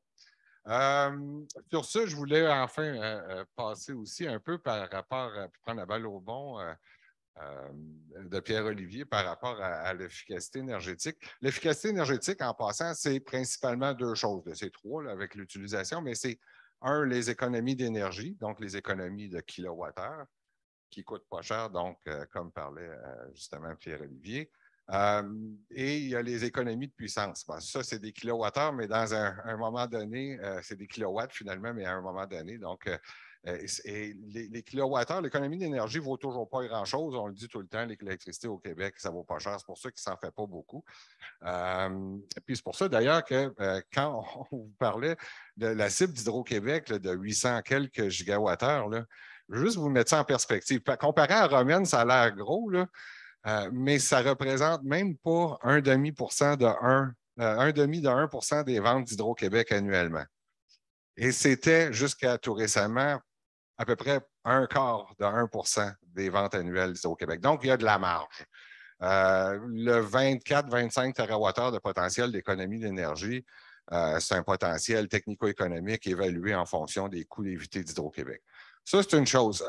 D'autre part, le coût de la puissance est passé de 20$ à 120$ du kilowatt, d'où l'intérêt soudain d'Hydro-Québec pour la gestion de la demande en puissance et la création d'une filiale qui s'appelle ILO.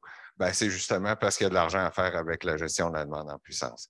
Hydro-Québec, puis je ne m'étendrai pas là-dessus, là, mais il reste que Hydro-Québec achète la puissance d'ILO. Il s'est fait un contrat de gré à gré avec sa propre filiale.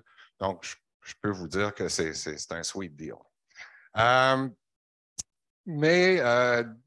Une chose que je suis extrêmement heureux, par contre, de la part d'Hydro-Québec ces derniers temps, c'est vraiment l'accumulation de chaleur. Et ça, je donne toutes mes félicitations à Frédéric. Et je suis très heureux.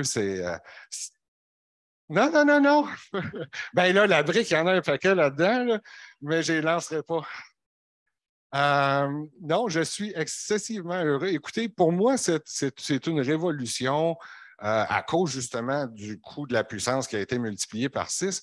L'accumulation de chaleur pour le chauffage au Québec, ça représente pour moi une innovation comparable à l'arrivée des diodes électroluminescents dans l'éclairage. C'est un avantage majeur qui permet de décarboner complètement à un coût intelligent aussi. Donc, c'est ça. C'est quoi finalement? Ça a l'air nouveau là, parce que nous, au Québec, on n'a jamais eu de tarification dynamique, justement, qui exigeait de gérer sa consommation. L'Hydro-Québec, c'est un castor. Quand il en manque, on en rajoute. Donc, mais à l'époque, on nous demandait régulièrement de gérer notre consommation à distance. On disait, là, il va faire bien froid, là, limitez votre consommation. Et à chaque fois, on contribuait de 300 à 500 mégawatts de puissance de façon bénévole et gratuite. Maintenant, Hydro-Québec paye pour ce qu'on offrait gratuitement auparavant. Mais il reste que oui, il y a de la tarification dynamique et tout ça. Mais les systèmes d'accumulation de chaleur, ça représente une alternative très sérieuse à la biénergie. Ce que ça fait finalement, c'est comme une fournaise à gaz, à peu près la même grosseur, mais au lieu de brûler du combustible, ça accumule de la chaleur via des résistances électriques dans des briques. En théorie, on pourrait monter jusqu'à 900 degrés de chaleur dans ces briques-là, mais normalement, le chaleur qu'on en met jusqu'à entre 7 et 800.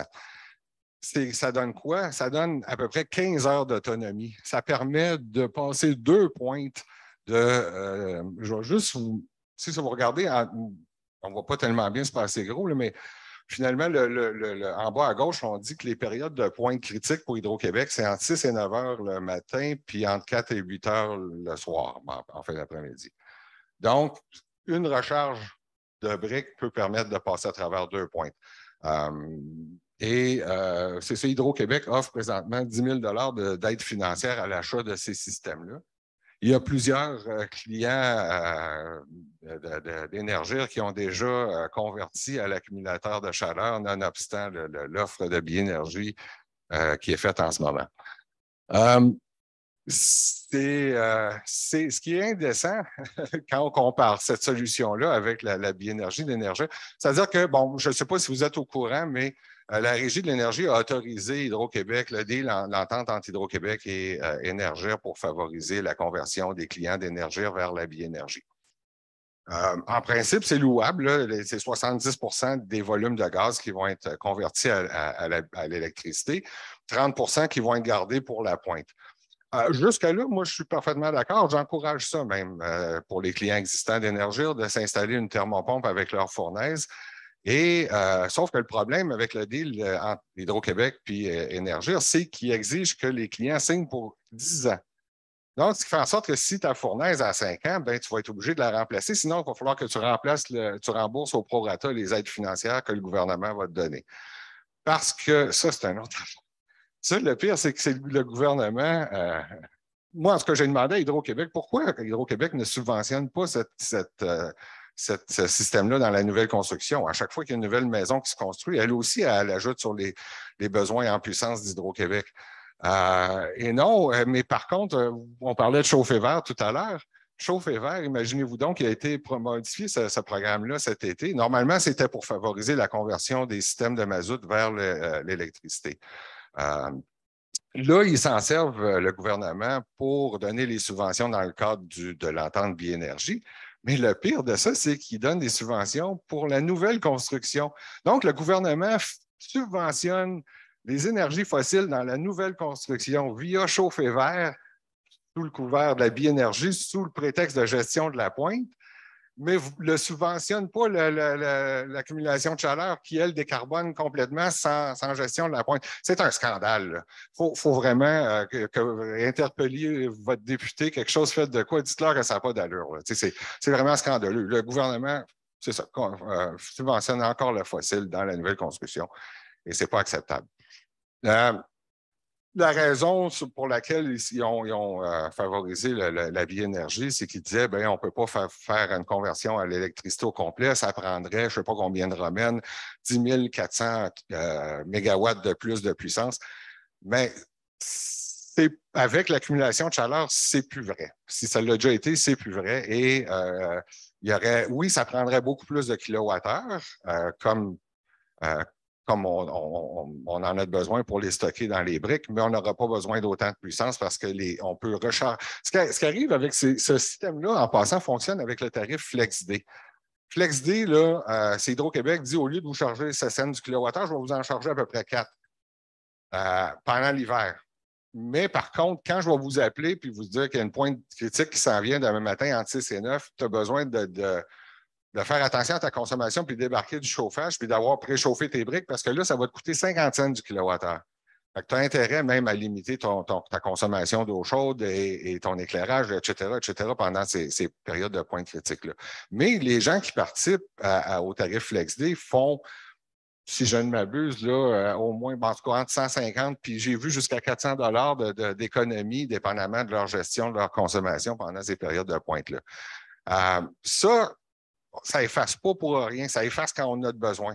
Le tarif FlexD, c'est en fonction des pointes.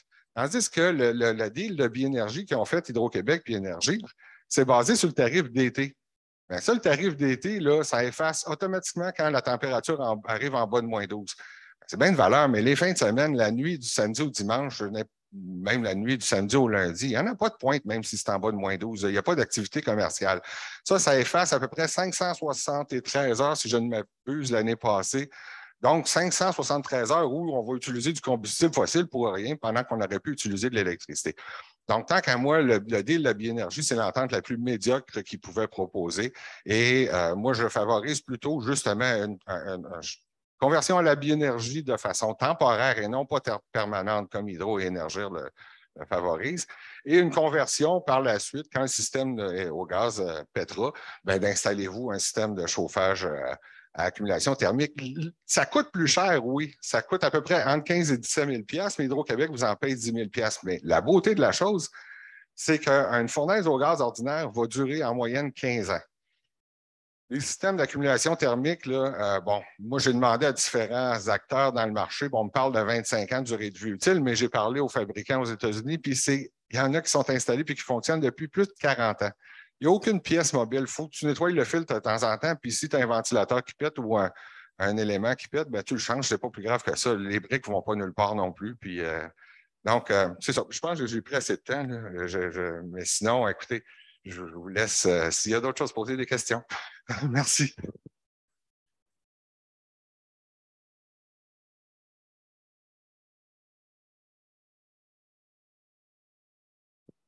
Allô, ça marche?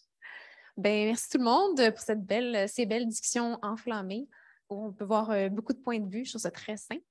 Là, on était supposé finir à 6h30, mais on était supposé avoir comme une demi-heure pour des questions. Alors, je ne sais pas qu'est-ce qu'on fait pour le niveau du temps, André. Combien de temps on se laisse pour les questions? Moi, j'ai vraiment tout plein de questions à poser, puis on est...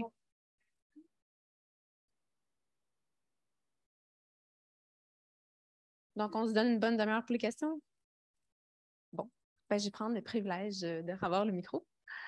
Pour revenir un peu sur les programmes de Réno Climat, je me remets dans la peau de ma mère il y a 15-20 ans qui avait fait une expertise de Réno Climat et qui s'était retrouvée par la suite avec un rapport super générique là, de calfeutrer les fenêtres, puis de réisoler le sous-sol, puis tout ça. Puis elle ne savait pas trop par où commencer. Donc, j'en profitais pour mentionner, là, Emmanuel avait parlé de la possibilité qu'Énergie 3R sont même aussi entrepreneurs, puis qui font non seulement l'audit énergétique, mais qu'après ça, ils vous envoient les gars qui font la rénovation. Je mentionne qu'il y aurait aussi d'autres façons de fonctionner. Par exemple, moi, je suis membre d'une coopérative d'ingénierie qui s'appelle Alt Coop, où on est vraiment spécialisé dans l'accompagnement des gens pour des projets de développement écologique, autant au niveau du bâtiment et de d'autres choses.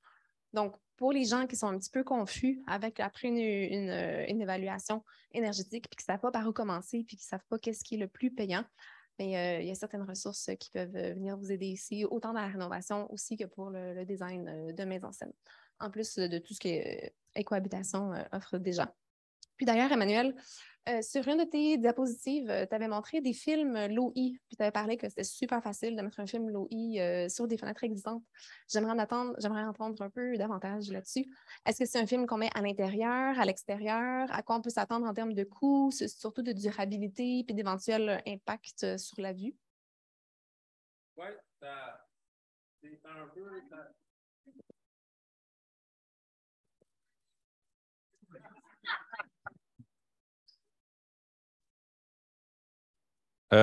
Oui, les pellicules, on peut prendre comme faire venir des compagnies qui mettent c'est pas une pellicule, c'est un liquide. C'est comme, on dirait qu'ils ont lavé vos vitres, et c'est au rouleau, c'est comme Sketch Technology Nano.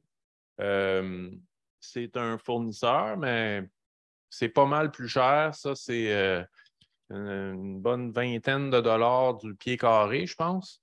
Tandis que moi, j'achète des rouleaux de la marque GILA au Home Depot. Puis ça marche bien, là, c'est incroyable. Tu déroules ça, idéalement dehors, si ce n'est pas des vitres trempées. Parce qu'il y a tellement de chaleur solaire là, qui rebondit là-dessus que ça peut fendre vos thermos carrément. Idéalement, on les met à l'extérieur et ça fait des miracles pour la surchauffe, surtout. Là. La surchauffe solaire qui nous force à climatiser beaucoup d'espace dans beaucoup de bâtiments, beaucoup trop vitrés. Donc, au sud, pour Est et Ouest, ça serait l'idéal. Et au sud, ça viendrait aussi diminuer les gains solaires qui seraient potentiellement bénéfiques en hiver également. Oui, mais les seuls gains solaires qui valent vraiment la peine, d'habitude, c'est dans des lieux où on en a trop de toute façon. Les maisons solaires que j'ai construites moi-même surchauffent à l'automne et au printemps. Et je dois tout le temps trouver des moyens avec des parts solaires, mais à cette heure, c'est comme, non, on met des pellicules, c'est vite, puis là, tour est joué. Bon, ben voilà un conseil de plus pour aller plus loin que les pommes de douche. Oui. Puis, Daniel aussi, je voulais demander, tu es le roi du programme Réno Climat, ou un des rois. Moi, il y a un programme que j'aime vraiment beaucoup, c'est les Maisons 2000. Au Canada, on était comme vraiment hot dans le temps, je pense que c'est comme dans les années 80. R2000, oui. C'est ça fait super longtemps que ça existe, puis au Québec, personne ne connaît ça. Est-ce qu'il y a quelqu'un qui connaît les maisons R2000? Ben oui. Mais on a une audience assez impliquée. Dans le commun des mortels, personne ne connaît ça. Puis R2000, c'est vraiment, ça vise une efficacité énergétique beaucoup plus ambitieuse que Nouveau Climat. Donc moi, ce qui m'attriste un peu, c'est qu'au Québec, Nouveau Climat a toute la place, puis à ma connaissance, je ne connais pas un seul entrepreneur au Québec qui certifie des maisons R2000. Donc, est-ce que tu peux nous en donner? Bien, je peux juste parler un petit peu de Nouveau Climat, les maisons neuves. Combien pensez-vous qu'il y a de conseillers qui s'occupent des maisons neuves au Québec, de Nouveau Climat? Je vais te le dire avant que c'est environ 8. Je peux répondre 8 seulement. Nous autres, pour Nouveau Climat, on s'occupe de la région de Montréal, pas Montréal, Québec, Chaudière-Appalaches, Bas-Saint-Laurent, Gatineau, puis l'Abitibi. Il y en a 2 qui font ça. Donc, tout ce qui est plus haut que le standard du code qui est plus ou moins bien surveillé au Québec, parce que c'est nos secondaires 4 avec des éducations de nos grands-pères, ça ne fonctionne pas. Il va falloir qu'on parle avec Hydro pour trouver comment motiver les gens à faire ça. Donc, que ce soit Nouveau Climat ou Maison R2000, il n'y a pas de marché là-dessus. Ça me déçoit beaucoup parce que j'aurais aimé que les maisons neuves, on mette des produits intéressants dedans. C'est pour ça que j'ai soumissionné pour aller chercher ces dossiers-là, mais il n'y a personne, les contracteurs n'utilisent pas ça. Ça ne vend pas tant que ça, ces maisons-là. Donc, le problème, ce serait comme le manque de demande, finalement, de la population. Le manque de demande, il faut travailler là-dessus sur comment motiver l'équipe. Mais je suis content, on est assis à côté d'une personne qui peut... très bien. C'est ça. Donc, qui peut écouter très bien là-dessus. Puis, il y a beaucoup d'idées là-dessus. Moi, je pense qu'on devrait faire une réunion comme ça chaque année. Puis, d'après moi, on va arriver à quelque chose. J'ai confiance. Oui, tu veux rajouter quelque chose, Emmanuel? Oui, c'est juste les maisons neuves, c'est tout un autre paire de manches, là. Puis nous, on est tannés d'en parler parce que ça représente 2 fois rien l'avenir de la consommation énergétique au Québec. Mais les accumulateurs thermiques sont un peu... C'est pour des vieilles maisons qui consomment... C'est comme pour des bazous, là. C'est comme des moteurs pour des vieux bazous. Des maisons efficaces, ça consomme déjà presque rien en partant. Il y a souvent des belles dalles de béton, pas de sous-sol, qui sont de l'accumulation thermique en soi. Tu n'as pas besoin de mettre des briques au sous-sol parce que tu n'en as pas de sous-sol. Des maisons neuves, passives, là, bien pensées, ils déplacent des pointes aussi. On consomme de l'énergie, surtout juste quand on prend nos douches. Puis là, ben, il y a des thermopompes chauffe-eau qui prennent la surchauffe de notre maison qui est chauffée par le soleil ou par thermopompe murale, là, des plus petites puissances. C'est tellement facile, là. J'en ai construit un méchant paquet moi-même. Puis mettre un accumulateur thermique, c'est énorme pour les besoins d'une maison qui est même pas hyper compliquée. Elle est juste 2 fois plus isolée que le code avec verre triple et pas de sous-sol. Puis ça a beaucoup de portée au Québec. On a, au moins, ce dossier-là, on peut dire qu'on a eu pas mal d'influence. C'est les maisons neuves. Les sous-sols commencent à prendre le bord, heureusement. L'accumulation thermique se fait naturellement avec des dalles de béton exposées et c'est de l'accumulation thermique du soleil, solaire passif. Ça fait 70 ans qu'on fait ça. Puis on sait que ça marche. Bon, je pense qu'il est temps de cuisiner un peu Hydro-Québec. On a posé vraiment beaucoup de questions. C'est lui qui a commencé. Il n'a pas eu encore l'occasion d'y répondre vraiment. Moi, je pensais qu'il n'y avait plus de temps. Non. On va pas te laisser. J'avais des arguments pour tous mes collègues, mais je pense que je n'aurais pas le temps de tous les dire. Bon, je pense qu'on va revenir aux cibles d'efficacité énergétique. Donc, si on se rappelle des chiffres, tu nous as parlé de 8 TWh au total d'ici 2029, alors qu'on a vu que le potentiel technico-économique, on parle de 24 TWh par an sur 5 ans, ce qui fait comme 120 TWh. Fait que si on fait 8 sur 120, on parle de 7 Non. À vrai dire, je vais peut-être démêler. Le 24 se compare avec le 8. Là. Fait que prenons pour acquis que notre objectif était à peu près là, 30 du potentiel technico-économique, là, juste pour. Puis peut-être juste revenir sur le potentiel technico-économique, là, juste, puis je ne veux pas m'étendre trop sur le sujet, là, mais c'est quand même une analyse qui nous dit la rentabilité en fonction d'Hydro-Québec, de savoir quelles sont les mesures d'efficacité énergétique que Hydro-Québec pourrait encourager pour que ça soit rentable pour lui. Mais ce que ça ne tient pas compte, c'est que ça ne tient pas compte de la réalité des entreprises au niveau des freins à l'efficacité énergétique, que ce soit disponibilité des équipements, que ce soit main-d'œuvre, que ce soit même business case du client.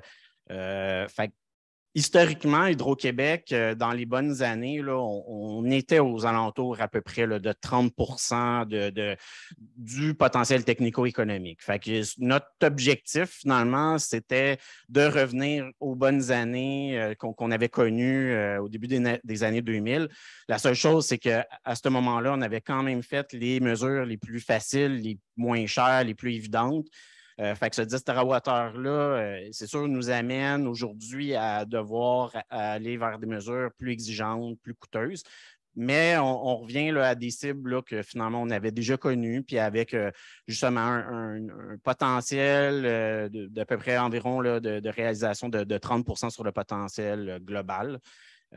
Mais je peux être d'accord que, puis tu sais, vous voyez pas là qu'à partir de 8 TWh, on va arrêter. On a juste en tête d'en faire plus nous autres aussi. C'est juste qu'on a mis ce chiffre-là juste pour donner un ordre de grandeur de vers où on voulait aller dans nos prévisions. Mais honnêtement, je vais être le premier à vouloir en faire plus que le 8 TWh. C'est juste qu'on s'est quand même donné une cible qu'on espère dépasser largement. J'aimerais relancer la balle à Pierre-Olivier. Qu'est-ce que vous pourrez répondre à Frédéric Aucoin pour essayer de le convaincre d'aller plus loin sans attendre 2029? En fait, c'est pas, le problème, il n'est pas à Hydro-Québec, c'est un problème de société. C'est que c'est un problème tarifaire. C'est sûr qu'au prix actuel, on ne peut pas faire grand-chose. Et ce qui me choque un peu, c'est par contre, on dit dans le dernier plan d'appro de Hydro-Québec, ou le plan stratégique, pardon, on dit il faut vider 100 TWh ou plus et ça va coûter 11 cents le kilowattheure dans les nouveaux approvisionnements. Mais est-ce qu'on regarde l'efficacité énergétique à 11 cents le kilowattheure? Non, ce n'est pas ça parce qu'on regarde au tarif actuel. Alors que si on était un petit peu cohérent et qu'on regardait, on dirait, OK, là, on a imprimé 11 cents le kilowattheure pour les 100 TWh à venir qu'il faut construire. Mais là, donc, c'est quoi le potentiel technico-économique à 11 cents le kilowattheure? Et là, il va augmenter parce qu'on aura d'autres choses. Mais ça, on n'en parle pas assez et il faut donner, enfin, il y a des gens qui pensent que la transition énergétique, on va la faire sans changer, en changeant de voiture. On va changer de voiture, en faisant de la biénergie, en mettant des accumulateurs de chaleur. Tout ça, il va falloir le faire, mais il va falloir faire beaucoup plus. La transition énergétique, c'est des changements radicaux dans notre consommation d'énergie. Et ça, il faut avoir le courage ou l'inconscience de le dire à la population, de dire il va falloir cesser de faire de l'étalement humain, d'avoir des maisons un peu partout au Québec auxquelles on accède avec des véhicules individuels privés. On peut faire un moratoire sur l'aménagement du territoire et l'artificialisation de nouveaux endroits. Il faut redonner à la nature des espaces, il faut densifier les zones habitées et il faut avoir des bâtiments qui arrêtent de grandir et qui rapetissent parce qu'il faut densifier l'usage des bâtiments. On parle de crise de logement, on n'a jamais eu d'autant de mètres carrés vides dans nos pays. On a des maisons entièrement de vides, on a des bâtiments, des immeubles, appartements qui se remplissent qui sont vides parce que c'est des étrangers qui achètent pour le louer et spéculer à long terme. Donc, on n'a jamais eu autant de logements, mais on n'a jamais eu autant de logements vides en même temps qu'on a une crise du logement. Mais il faut dire les choses et il faut dire qu'au prix actuel, on ne fait pas l'efficacité énergétique et la gestion de la pointe qu'on devrait faire. Et je vais me taire et je vais partir parce que j'enseigne un cours au Pérou à 8 h et il est 7h45. Tu vas manquer mon punch. Je m'en ai dit que j'étais d'accord avec vous sur un élément. C'est le fait, honnêtement, que nous, on a les mains liées avec la Régie de l'énergie. Je rêve du jour où que je vais pouvoir donner peut-être plus d'appui financier, être plus généreux, mais là, présentement, on est régi par la Régie de l'énergie à ne pas provoquer de hausse tarifaire avec nos programmes d'efficacité énergétique. Fait que nous, il faut démontrer à la Régie que nos programmes d'efficacité énergétique ne font pas une pression à la hausse sur les tarifs. Puis ça, c'est le cas pour nous, tous nos programmes. Fait que c'est sûr que si demain, cette réalité-là change, puis qu'on prend le courage de faire évoluer ce genre de cadre-là, en effet, on pourrait peut-être avoir des cibles encore plus ambitieuses qui ressembleraient peut-être un peu plus à notre potentiel technico-économique. André me fait signe que Jean-Pierre veut dire un mot. Merci. Merci. Merci. C'est loin le Pérou. Écoute, je trouve ça drôle un peu parce que le beurre ou l'argent du beurre, c'est certain qu'il va en avoir un impact tarifaire à faire de l'efficacité énergétique, surtout quand Hydro considère ça comme des pertes de revenus. Ça vient que ça coûte plus cher. Là, mais donc, je ne suis pas sûr que ce soit la régie qui retarde ou en tout cas les économies d'énergie, mais je pense que en tout cas, nous, on va vous soutenir. Si vous voulez en faire plus, on va être derrière vous et on va vous encourager. Je vous enregistre. Ah non, je pense qu'on enregistre déjà. C'est beau. C'est juré. On m'a soufflé à l'oreille qu'on avait une question du public sur ce sujet. Oui, en fait, des questions en ligne sur le Zoom, si je puis me permettre. Donc, Frédéric, tu es très sollicité ma parole. Donc, bien, j'espère. Pourquoi faire un programme de subvention pour thermopompes semblable à Réno Climat, mais pas compatible avec Réno Climat? Ça complique la vie aux clients qui doivent rembourser Hydro-Québec s'ils veulent bénéficier des autres subventions de Réno Climat. C'est une excellente question. Là. Premièrement, peut-être juste dire que notre programme est arrivé avant l'heure, mais, non, mais à vrai dire, aussi, ce qu'il faut comprendre, c'est peut-être quand même d'inviter les clients à quand même bien s'informer. Il y a quand même des technicalités différentes. Je veux dire, les subventions du gouvernement fédéral est un peu plus spécifique sur certains modèles, certains types. Fait que j'invite, je pense, les gens à peut-être quand même prendre connaissance. Est-ce que sa thermopompe, elle a 2 têtes, 1 tête, 3 têtes? Je pense qu'il y a des technicalités au niveau de la municipalité là, qui peut quand même différencier.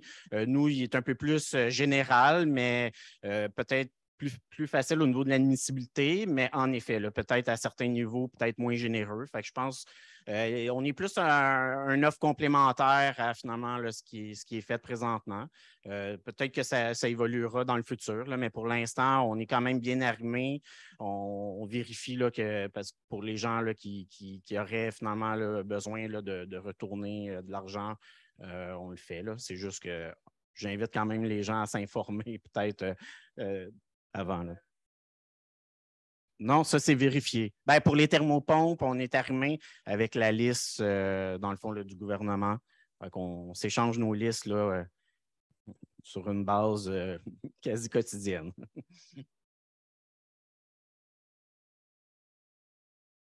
À vrai dire, si la personne elle a déjà eu son appui chez nous puis qu'elle voudrait finalement changer d'idée puis avoir la subvention au niveau fédéral ou provincial, en effet, là, il y en a qui ont fait la demande qu'on rembourse. Merci, Frédéric. Je peux le complimenter. Le client, quand il fait une évaluation énergétique puis c'est trop long, il aime bien des fois prendre Hydro-Québec. Puis Hydro-Québec, leur vision, c'était une thermopompe seulement. Donc, il y avait une subvention pour une thermopompe. Quand il s'inscrit en ligne pour Hydro-Québec, pour une thermopompe, il écrit puis il signe comme quoi il dit qu'il ne prendra pas des subventions ailleurs. Donc, il l'écrit là. Donc, après, le client nous appelle avec sa vaisselle religieuse là, du Québec, puis il dit, bon, qu'est-ce qu'on fait? Donc, le gouvernement du Canada, lui, c'est de chauffer tout le bâtiment. Fait que là, ils disent, je me suis fait avoir, moi, je voulais aussi chauffer le bâtiment. Je ne savais pas qu'il y avait des grosses subventions, mais je suis content de savoir qu'Hydro-Québec rembourse. On n'aime pas trop ça, mais on le fait. Aviez-vous d'autres questions que vous voulez? Si c'est possible. Moi, ce que je dis à mes clients, c'est que si vous êtes un petit peu guerrier ou guerrière, il y a des bonnes chances. Si vous n'êtes pas guerrier, guerrière, oubliez ça. Mais je suis content qu'ils s'en remboursent. On va passer l'information. Merci. Donc, la prochaine question que j'avais ici, c'est est-ce qu'un plancher chauffant peut jouer le même rôle que l'accumulateur de chaleur? des réflexions là-dessus? Probablement, mais c'est des instincts. On ne le sait pas. Faudrait le tester. Faudrait Pour le comparer tester. et le savoir. Si je peux me permettre, je pense que ce ne serait pas aussi efficace. C'est une question de confort aussi, là. Donc, je pense que d'avoir une petite boîte dédiée à cette fonction-là, c'est beaucoup plus pratique là, d'avoir ton salon où il faudrait comme surchauffer avant la pointe pour. Je pense que c'est beaucoup plus facile à gérer là, avec l'accumulateur de chaleur. Moi, j'ai des clients, on pourrait faire des tests avec Hydro pour vérifier des projets pilotes, comme j'essaie de passer le message pour regarder d'autres solutions aussi. Si je peux juste préciser, il n'y a pas juste ça comme accumulateur de chaleur. Il y en a un dans le commercial institutionnel qui est encore plus gros, là, puis qui fonctionne avec de l'eau chaude, là, qui est hydronique. Là, donc, on peut chauffer les écoles, les hôpitaux avec ça, etc. Puis, il y en a aussi, si la maison est très efficace, une nouvelle maison, il y en a des accumulateurs thermiques locaux. C'est comme une plainte, c'est comme qu'on appelait ça un convecteur, mais avec des briques dedans. Puis ça, c'est 1,5 kW. Donc, ça permet, puis c'est l'idéal pour des logements, entre autres. Donc, il n'y a pas juste des gros monstres à mettre dans les sous-sols. Puis tout dépend si on parle d'une maison conventionnelle ou une maison construite récemment, écologique, avec justement des designs de solaire passif d'intégrer avec une fenestration sud, une bonne isolation, puis une masse thermique. En fait, une maison bien designée, comme Emmanuel disait, on n'a pas vraiment besoin de l'accumulateur de chaleur. Une maison bien designée peut très bien ne pas avoir de chauffage pendant quelques heures et puis il n'y a aucun problème. Donc, pour les maisons existantes, on ne peut pas penser qu'installer un plancher radiant pourrait comme être assez efficace et remplacer l'accumulateur de chaleur pour une maison conventionnelle isolée au code du bâtiment d'il y a 20 ans, par exemple. Bien, j'ajouterais qu'on peut même faire de l'effacement complète du chauffage. Juste pas chauffer. Ça marche. Je vous le dis, c'est facile. Il n'y a rien là. Pour une maison neuve, je parle.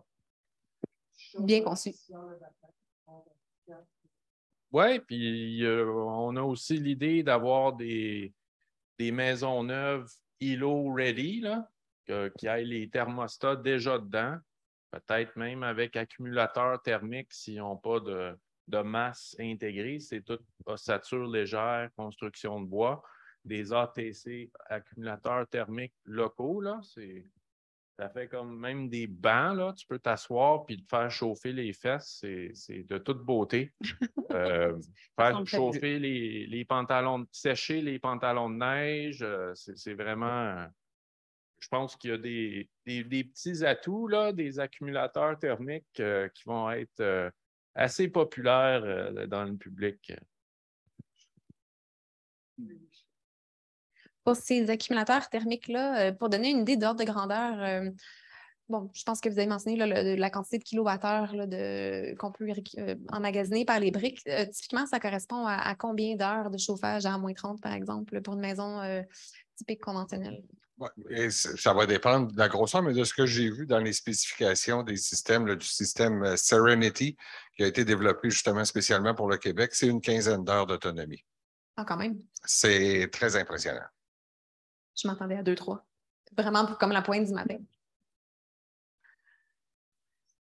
Ça me semble un petit peu élevé, mais en effet, on a quand même deux modèles. On a le gros modèle là, qui est, je ne me souviens plus des noms, là, mais en tout cas, bref, mais Sérénité, qui est notre nouveau modèle, qui est un peu plus petit. Lui, s'assure en tout cas de passer là, les 2 pointes là, de la journée. Fait que c'est ça, là, mettons au moins 7-8 heures facile. Là. Mais c'est ça, c'est un plus petit modèle qui a été développé exprès pour le Québec. Fait que surtout une plus petite empreinte là, au niveau du sol. Fait que plus facile, plus facile à faire pénétrer là, dans les maisons. La seule chose, c'est sûr que c'est beaucoup les systèmes centraux. Là, fait que ça reste quand même que c'est peut-être pas tout le monde là, qui peut aller vers l'accumulateur de chaleur là, central. Mais bon. Et je vais en profiter pour répéter le commentaire de Jean-Pierre émis tout à l'heure. Pourquoi est-ce que la subvention est disponible seulement pour les maisons existantes et pourquoi pas pour les constructions neuves? À vrai dire, il faut juste faire la distinction. Là, c'est qu'on demande là, finalement aux propriétaires. Fait qu'il faut être propriétaire.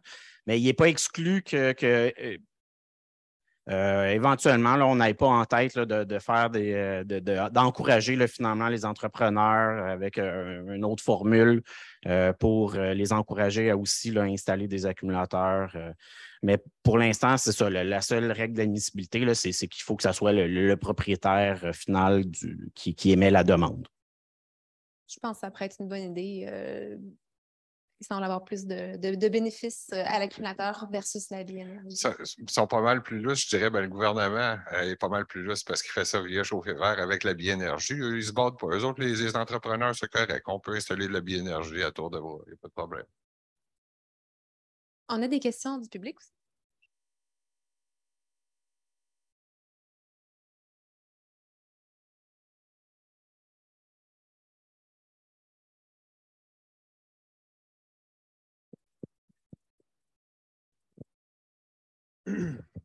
Donc, bonjour, je m'appelle Benjamin. Donc, je voudrais parler de l'accumulateur. Ça a l'air d'être la solution miracle. Maintenant, savoir est-ce qu'on a des capacités de production suffisantes pour faire aller en avant de la demande. Et deuxièmement, tous les systèmes de chauffage hyper performants, c'est bien beau, mais si jamais il n'y a rien d'isolé correctement, à quoi bon mettre des bons systèmes de chauffage si le reste, c'est une passoire? Donc, effectivement, par exemple, là, les thermopompes, c'est jusqu'à 5000. Mais il y a plein de gens qui veulent des thermopompes, absolument. Mais tout le reste, c'est pas du tout efficient. Donc, ça serait quoi la solution à apporter? Est-ce qu'il ne pourrait pas y avoir une corrélation à un moment donné, pas absolument donner les 5000 pour les systèmes de chauffage les plus performants si le reste de la maison n'est pas du tout performant finalement? Donc voilà. Moi, en tout cas, tu compléteras si tu veux. Mais je suis parfaitement d'accord. Écoute, nous, notre principe de base, c'est qu'il faut réduire avant de produire. C'est la même chose quand tu arrives sur un accident et qu'il y a quelqu'un qui a une hémorragie, ben, tu ne sors pas les transfusions, tu commences à mettre le garrot, ben, c'est la même affaire avec l'énergie.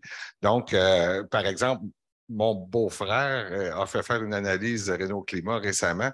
Et là, il regardait pour la thermopompe. Je disais, non, attends, tu vas entreprendre les autres mesures avant, puis tu vas dimensionner ta thermopompe en fonction de tes besoins de chauffage qui seront réduits. Donc, c'est ça, là, je suis parfaitement d'accord avec vous, c'est la façon intelligente de le faire. Je peux peut-être juste revenir sur la première partie de la question qui était plus l'approvisionnement. À vrai dire, il n'y a pas tant d'enjeux au niveau de l'approvisionnement. Au départ, c'est quand même un nouveau programme. C'était plus au niveau des installateurs qu'il y avait finalement là, de la main-d'œuvre à former pour avoir finalement accès à des installateurs là, dans pas mal toutes les régions du Québec. Là. Fait qu'on avait plus peut-être un enjeu à ce niveau-là, mais là, on a formé des installateurs d'ailleurs. Cohabitation a joué un rôle important là-dedans. Fait qu'on s'en va dans la bonne direction.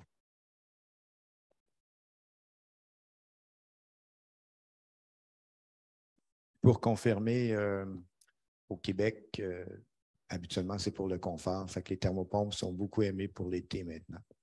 Alors, l'hiver, c'est un complément.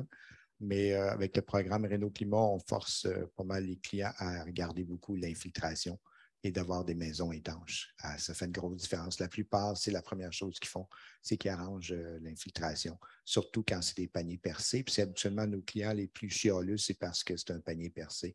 Alors, ce n'est pas des coûts si dispendieux à faire. Tu peux y aller. Il y a une chose dont on ne parle pas, évidemment, c'est la qualité de l'air. Hein. Il y a beaucoup de gens, je suis un apôtre de l'efficacité énergétique depuis 1989, là. Et il faut que les maisons soient étanches à l'air pour pas que la pluie rentre, entre autres. Hein. On l'a vu aussi à la Madeleine, hein. Mais aussi, même à Saint-Adèle, de la pluie à l'horizontale. Mais il faudrait peut-être que tout le monde s'achète une petite sonde de CO2.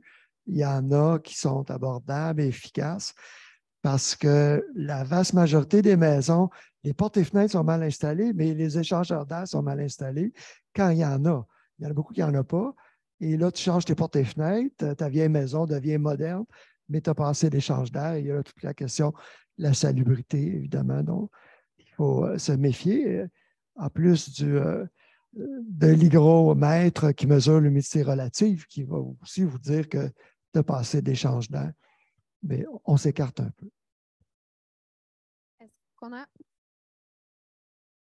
Est-ce qu'on a une dernière question?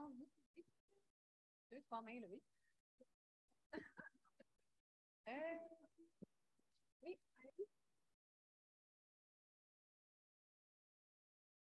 Alors bonjour, mon nom est Philippe. Ma question pour vous est au niveau des rénovations, je dirais de masse, en termes comme des programmes comme Énergie Sprung qui existent en Hollande. Donc, qu'est-ce que vous en pensez? Est-ce que ce serait quelque chose qui marcherait bien au Québec? Il y a quelques initiatives qui commencent déjà au Canada à ce niveau-là. Avez-vous des commentaires sur ça? Oui, en effet, on est déjà actif, puis peut-être juste faire un petit résumé de qu'est-ce qu'est Energy Sprung. C'est finalement de l'isolation de bâtiments par l'extérieur. Ça veut dire que finalement, on vient mettre directement des panneaux sur la maison pour améliorer l'isolation des maisons essentiellement. Bon, il peut y avoir quelques variantes, là, mais oui, en effet, on est déjà actif sur le sujet. Là. On est en collaboration avec des chaires ici même au Québec. Là. On a déjà là, justement en tête de voir un petit peu qu'est-ce qu'il faudrait au Québec pour stimuler un peu cette innovation-là, de peut-être même réfléchir à des partenariats avec le privé, là, puis voir qui pourrait, là, dans le fond, débuter là, ce genre de marché-là. C'est sûr que, tu sais, il ne faut pas se le cacher. On a un contexte énergétique avec nos tarifs que ce genre d'initiative-là pourrait quand même arriver peut-être plus tard qu'à d'autres endroits.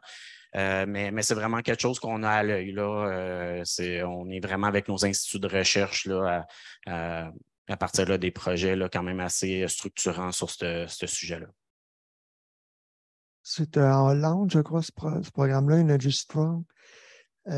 Normand Mousseau me disait l'autre jour que même la Hollande n'a pas fait des milliers et des milliers de maisons. Je ne me souviens pas du chiffre. Là. C'est difficile d'aller chercher des gros volumes de ce côté-là.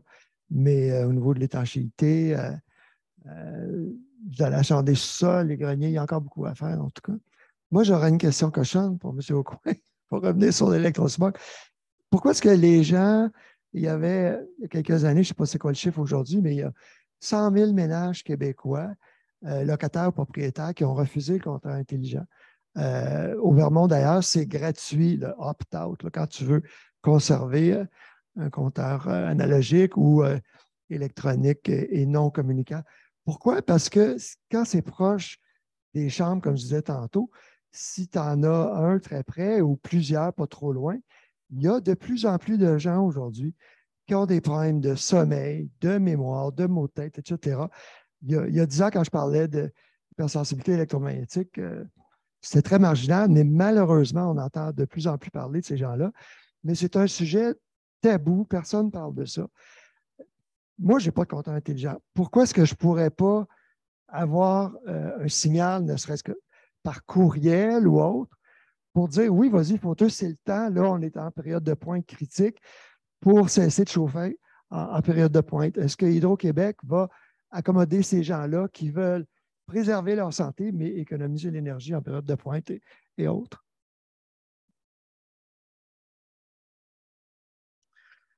À vrai dire, je ne suis vraiment pas un expert en compteur. Pour être honnête, je ne pourrais pas vous dire qu'est-ce qui est arrivé avec les 100 000 clients qui ont décidé de ne pas avoir de compteur communicant.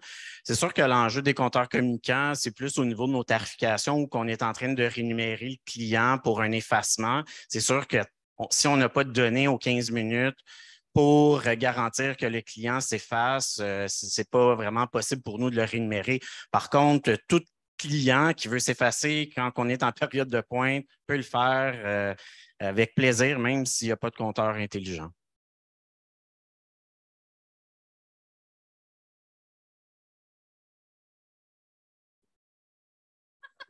Lui, Ça veut dire qu'on il a marche atteint pas. notre limite de temps. Je pense que là, il approche 19 h, donc vous êtes invités à rester. Là, il y a un léger goûter qui est offert par Énergie 3R. Si vous voulez vous acheter quelque chose à boire, le restaurant Zinzin est resté ouvert pour vous. Vous pouvez rester, continuer à jaser, échanger, mais on va arrêter ici. Donc, je vous remercie d'avoir accepté notre invitation, même les gens qui nous écoutent en direct. On est en direct sur LinkedIn, YouTube et Facebook. Merci à nos invités. Ça a été une bonne conversation. Merci aussi à notre animatrice de la discussion. Merci André d'avoir créé le panneau pour ce soir. Merci tout le monde. Et puis, comme d'habitude, vous recevrez un sondage suite à l'événement d'aujourd'hui.